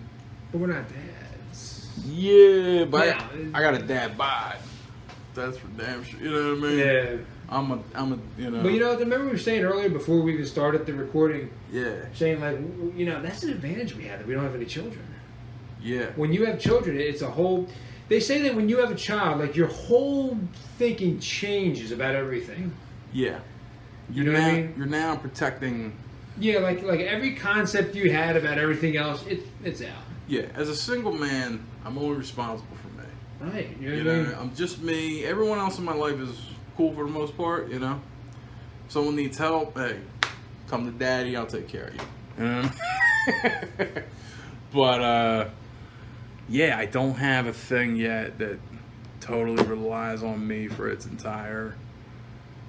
Yeah, like when you have a kid, in 20 years, you'll know if you fucked up or not. You know what I'm saying? You'll start to know. You'll start to figure it out because you're just like. Or in your parents' case, they knew after what, 5 years. My parents knew like this guy is. He's a tough customer. He's a little disgruntled. Yeah. We're gonna let him run shop. You know what I mean? Mm-hmm. That was kind of the case with me, dude. I don't know. I wish I once in a while I sit down with my mom and pop and they tell me stories about me. But yeah, I just remember. You know what's funny? My mom the other day said I'm a born manipulator. Yeah, and I'm like, you're right. I remember. They were split up, so I'd play one against the other to get whatever toy I was looking for. I'd bitch and moan and whine and say, I fucking want this, let's go. You know what I mean? People would just give in. Would you just say to your mom, like, Dad ain't gonna give me this, or something, or Dad said he can't give me this? How'd that work? I remember, like, I could lean on Grandma. I could lean on my dad's mom. If I really wanted something and I asked her a lot, she'd be like, all right, man. Because I think she was like, I want you to shut the fuck up before I strangle you. So if I really wanted a toy or I wanted a game or whatever it was, I think I can go to her for shit. You know what I mean? Christmases, they were big when I was a kid. Right. Because it was like, all right, well, one side wants to show that they're really doing good. You know what I mean? Yeah. It's a subconscious thing, but they want to, you know what I'm saying? They're both vying for my affection and attention. Right. And so they're already doing that anyway. But because they're not a unified front, they don't know how to gauge. You know what I mean? If a couple's together, they're like, all right, we're getting them the fucking toy and that's it. You know what I mean? No more. If a couple split up and there's other family involved and all that shit, then it's like, all right, well, he wants the toy for me. I'll get it for him instead. You know what I mean? Instead of that asshole getting it. And then the other one's thinking, okay, well, she got it, so you know what? I'll get it. You know what I mean? And then I know that. So I can just kind of be like, well, I got the fucking Mighty Ducks toy. Now I want the Power Ranger gun. What's up? You know what I mean? Like, that was kind of my move. Like, right. Yeah, you going to get this for me? Let me tell you, I was, a manipulator, a spoiled brat, everything when I was a kid. But then my friends, kind of just observing them, I realized being spoiled is not cool. You know what I mean? Just being that guy is like, oh, cool, you get what you want, right? But you're a fucking asshole, Right. So it's like, I remember being like 18 and being like, I don't want Christmas presents anymore. I don't want birthday. You know what I mean? Wow. Yeah, I just said, you know what? You guys have done a lot for me. You did enough. Cool, look, no more free shit. You know what I mean? I'm going to try to do this on my own. Like, I remember that. Really? I remember wanting a flip camera so I could start my YouTube channel back in like 08, 09, right? Okay. And I remember being like, look, I want that, but I'm a grown-ass man. I'm not asking you guys for that. Because it's just like, I know it's my birthday. I know you guys love me. But I'm like 22, 23. You know what I mean? We're done with gifts. We're done with you just handing me money a couple times a year. You know what I mean? I never wanted to rely on that. I was always like, give me a gift any day of the week. Right, from your perspective, but like from your parents' perspective, yeah, that might never go away. Yeah, like at your birthday, I'm going to give you something. You know what I mean? That's true. My mom still cooks a thing and wants to do stuff for my birthday. I'm like, Mom. Right, so and you're 32. I mean, you'd be 50 years old and she'd be doing it. You know what I mean? Yeah. The same thing with my mom. Yeah, and I'm just like, hey man, don't. Because they're parents. See, yeah. We're not parents. We don't know that whole side of life. We don't know anything about that stuff. Yeah. We just know because we've seen what our parents have done for us. We've seen other parents do, but I know about generosity. Yeah. Right. I know. Hey, I love somebody so much. I want to give them stuff, even if they don't even want it. You know what I mean? Right. So I can grasp that concept. Doing it for your kid. Probably a whole different thing. You know what I'm saying? That's... I've lost my water. But speaking of Dune. yeah. But yeah. That's a... I guess that is a whole other fucking deal. God damn it. You didn't see what I put my water there. Big picture. I don't see you with it at all. Big picture. I know last time I was here, you had a huge picture. That's so weird. Hold it out. I'm going to take it upstairs. I'm going to have some. Yeah, I don't think I saw it with it tonight. Yeah, okay. Yeah, that's exactly what I did. I can use this other one. But yeah, fucking. Not having kids at our age is. Somewhat rare? Yeah. Would you say that most women our age, in the early 30s, they probably have a kid, right? A decent chunk. Although it would seem that way. Statistics would suggest that people are having kids left. Last you said. Yeah. Japan since the 90s has had an epidemic of low birth rates.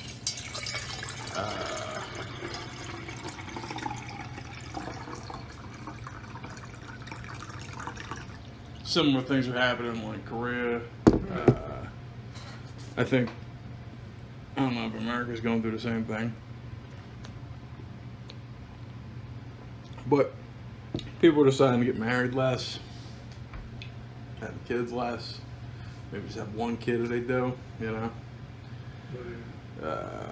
It's a law in China. A lot of guys are into anal sex, you know. Can't out left fucking field, but yeah.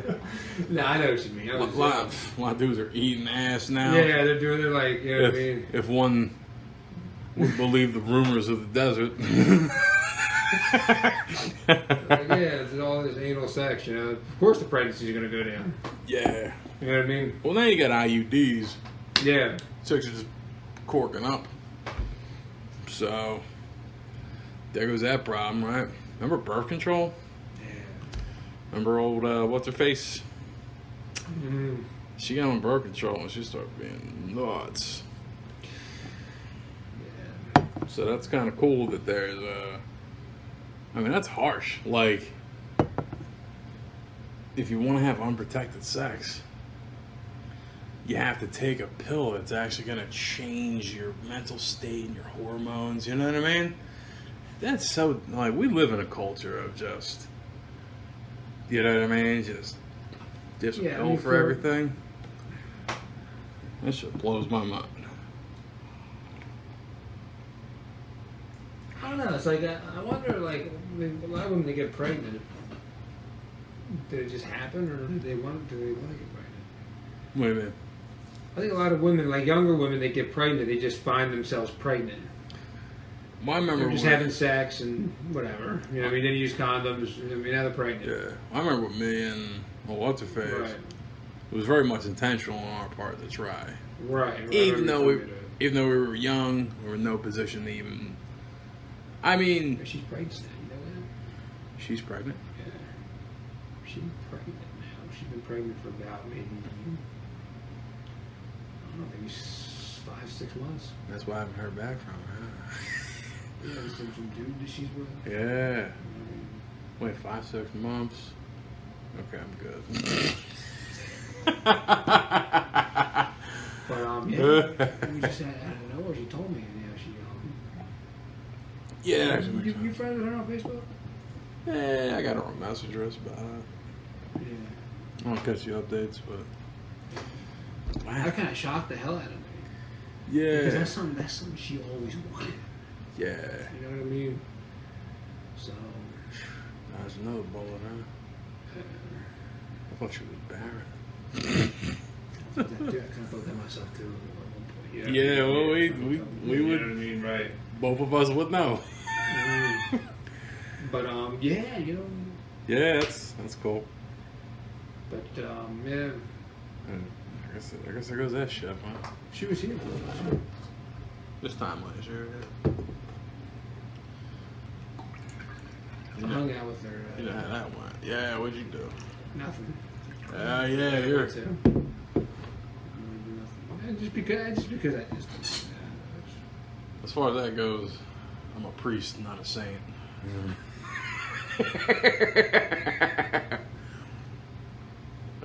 But I hear you. If another podcast just got real low. Yeah. I think people dig that shit, though. I think it's kind of like, this is real. Yeah, I mean, this is real shit, though, dude. Right. It's gonna be a hot podcast. Yeah. Content kings at this bitch. But yeah, I thought you knew that. Hadn't heard it. Now, her whole perspective has probably changed. Thank fucking God. Last time I saw this chick, Did you hear? when she was here, she was the same crazy motherfucker she's been for the since 03. Yep. And I was like, how the fuck is that possible? I know. I saw her on. When did I see her?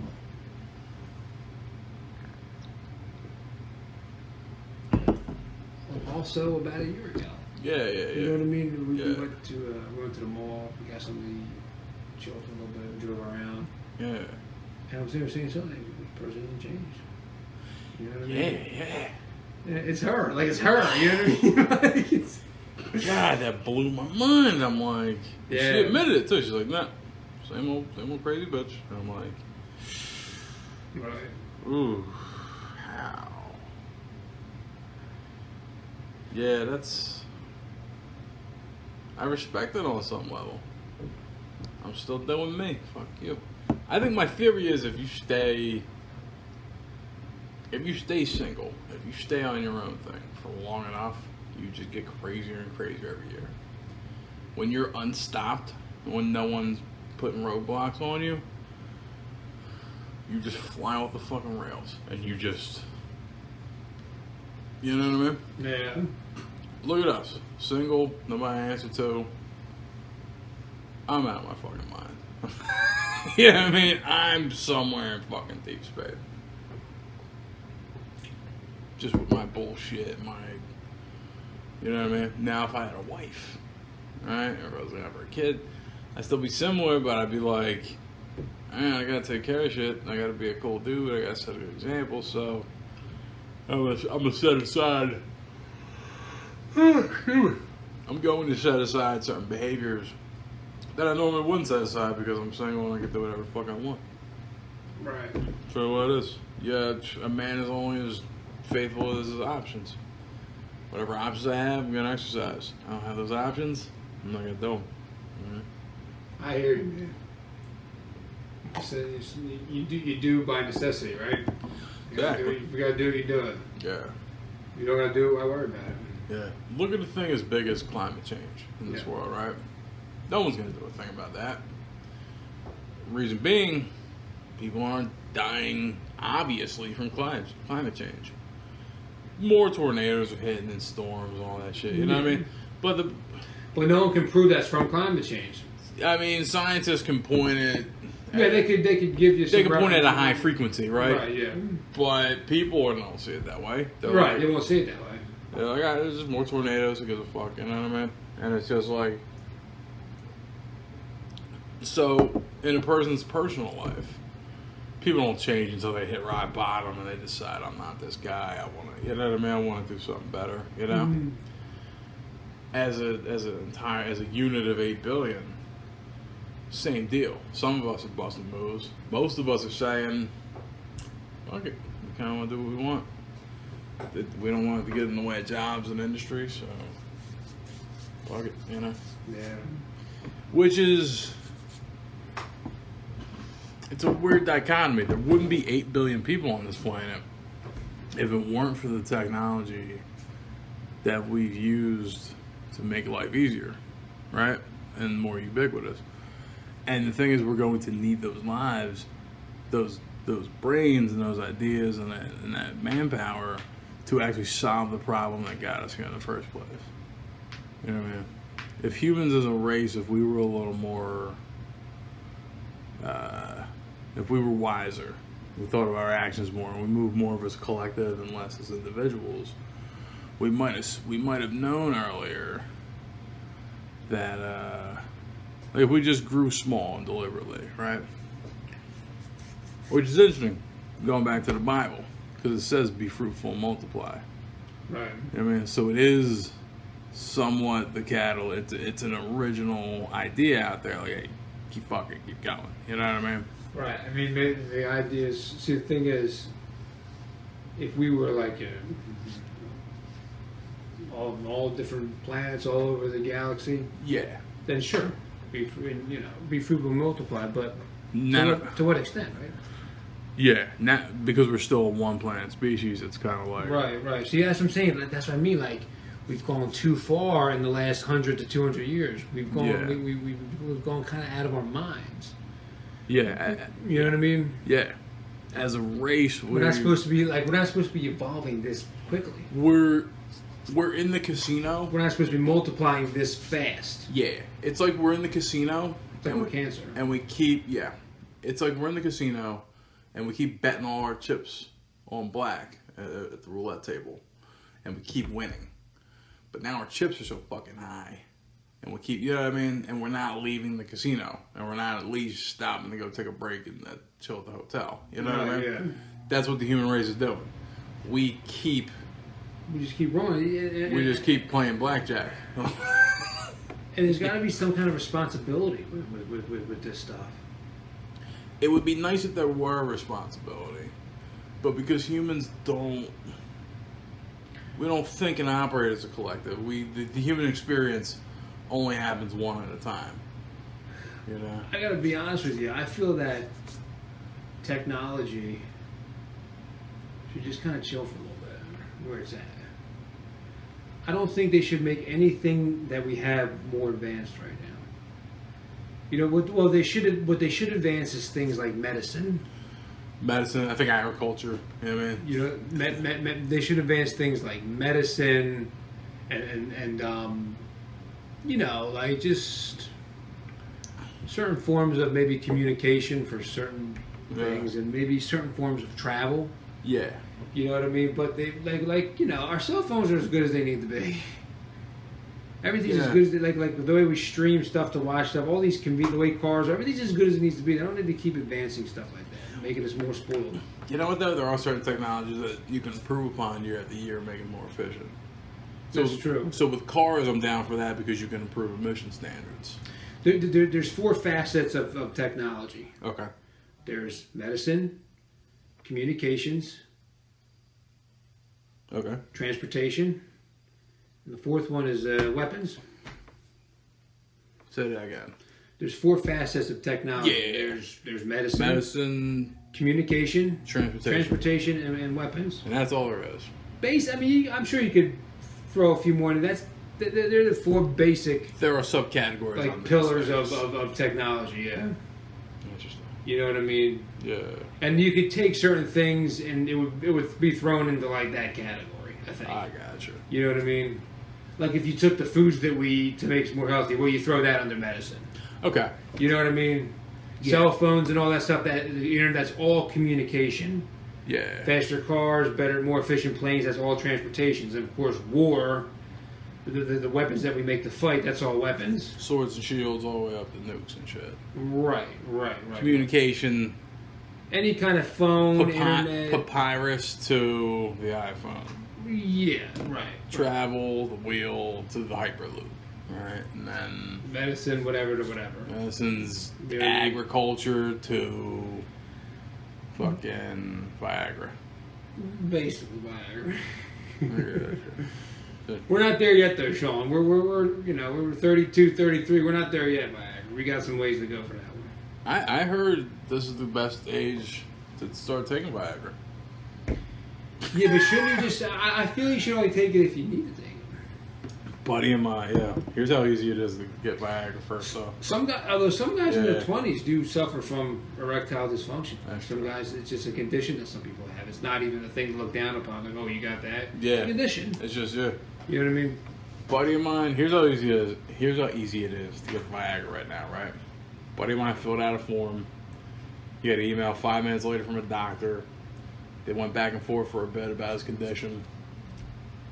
Just sent him Viagra in the mail now. He just said, fuck it, I'm just gonna go. He doesn't need it. Allegedly. Right. But he said, fuck it, I'm just gonna get Viagra.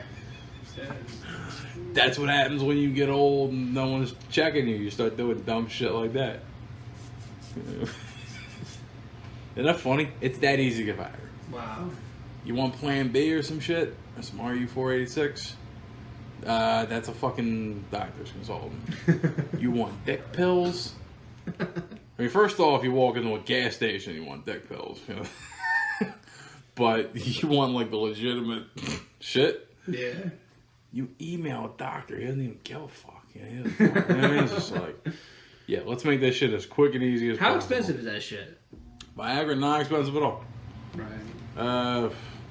Probably. What's the female version at to make them more lubricant? Oh, yeah, there's a female Viagra, isn't there? I don't know. I guess we can Google that. Female Viagra. It's called AED. Addy. Huh. Flibanserin. $25 a month. It increases sexual desire in women. That's what. Yeah, it's not like it doesn't make them lube up more. No, I thought there's certain medications women can take to be more like lubricant, not as dry. Lubricated, huh? Yeah. Unless I just thought that. I don't know. I know there's creams that they use or whatever, some type of thing, but Creams. you know, like just lubrication, basically. Like Astroglide, yeah. Yeah, I thought there might have been some type of oral medication you could take to help with that. I don't know. You heard about that, huh? I don't know if I heard about it or I was just hearing about it. They were thinking about it. Like, who knows? You know what I mean? Yeah, it's interesting. Maybe. But Viagra, what Viagra basically just helps you keep an erection, right? Yeah. It doesn't increase the size or nothing like that. Nah. Blood, like it doesn't like the blood flow to make it bigger or whatever. It just helps to keep your erection. Yeah. The blood, yeah, just sends a little blood to your dick. It keeps it going there. And Which is pretty wild.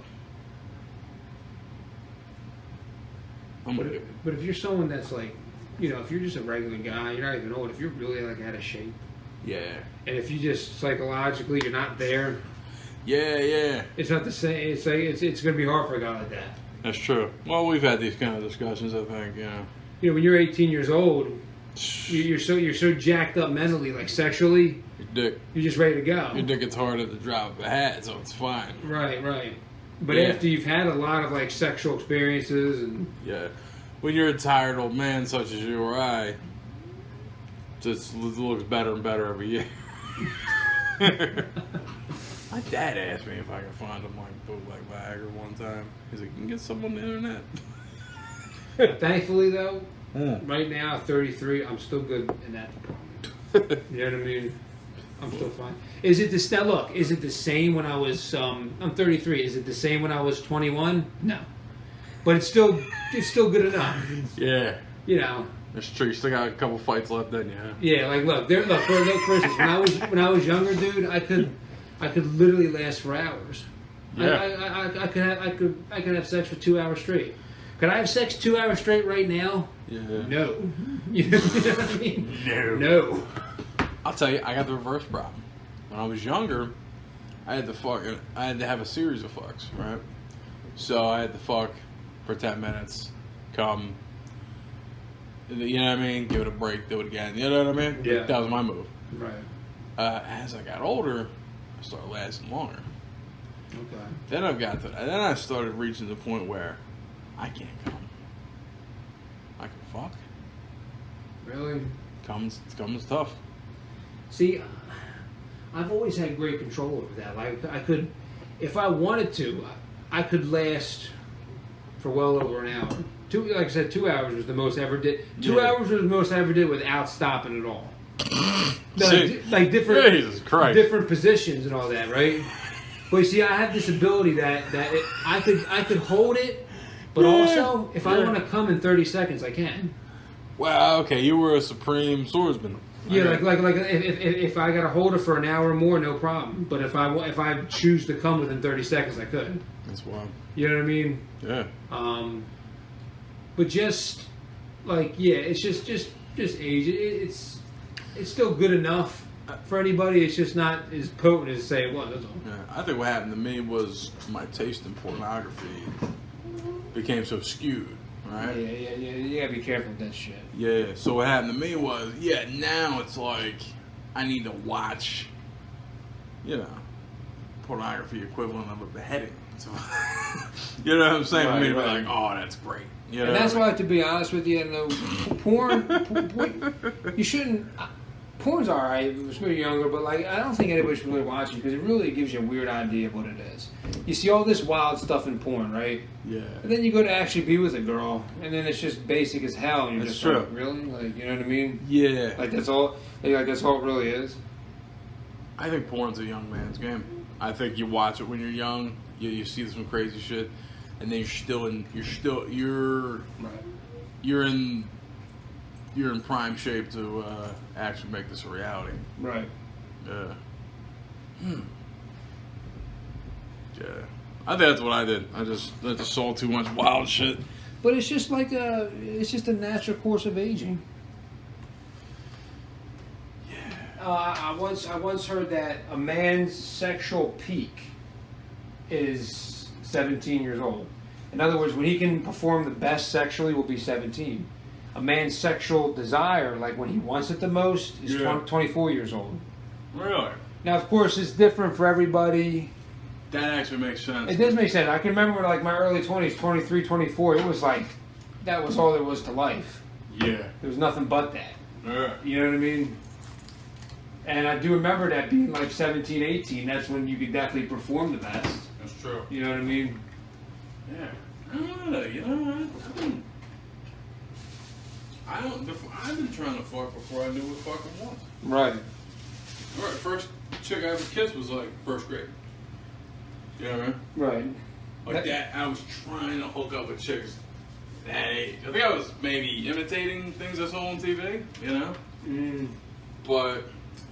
Did you ever get bored? Were you ever having sex and you got bored after like 15 minutes? You're like, all right, we gotta wrap this shit the fuck up. Does that ever happen?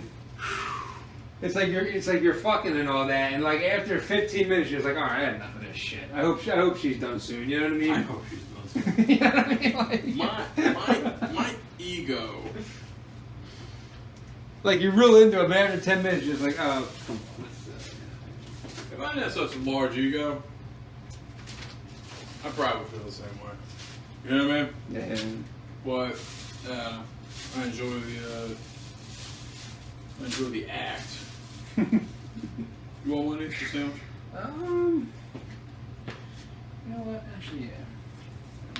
Make myself one real quick. I got capicola. I got roast beef. Like lunch meat wise? Yeah, I got a couple things in there. I'll check it out. Yeah.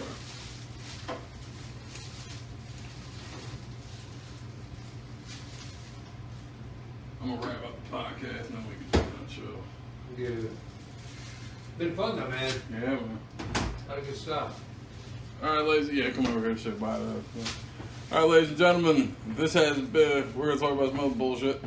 I figure as soon as we start talking about our dicks, the show's over. This has been the third episode of the F Mob Podcast. 5 minutes over the bridge. And once again, I am your host, Sean Donnelly, and Vincent McGettigan.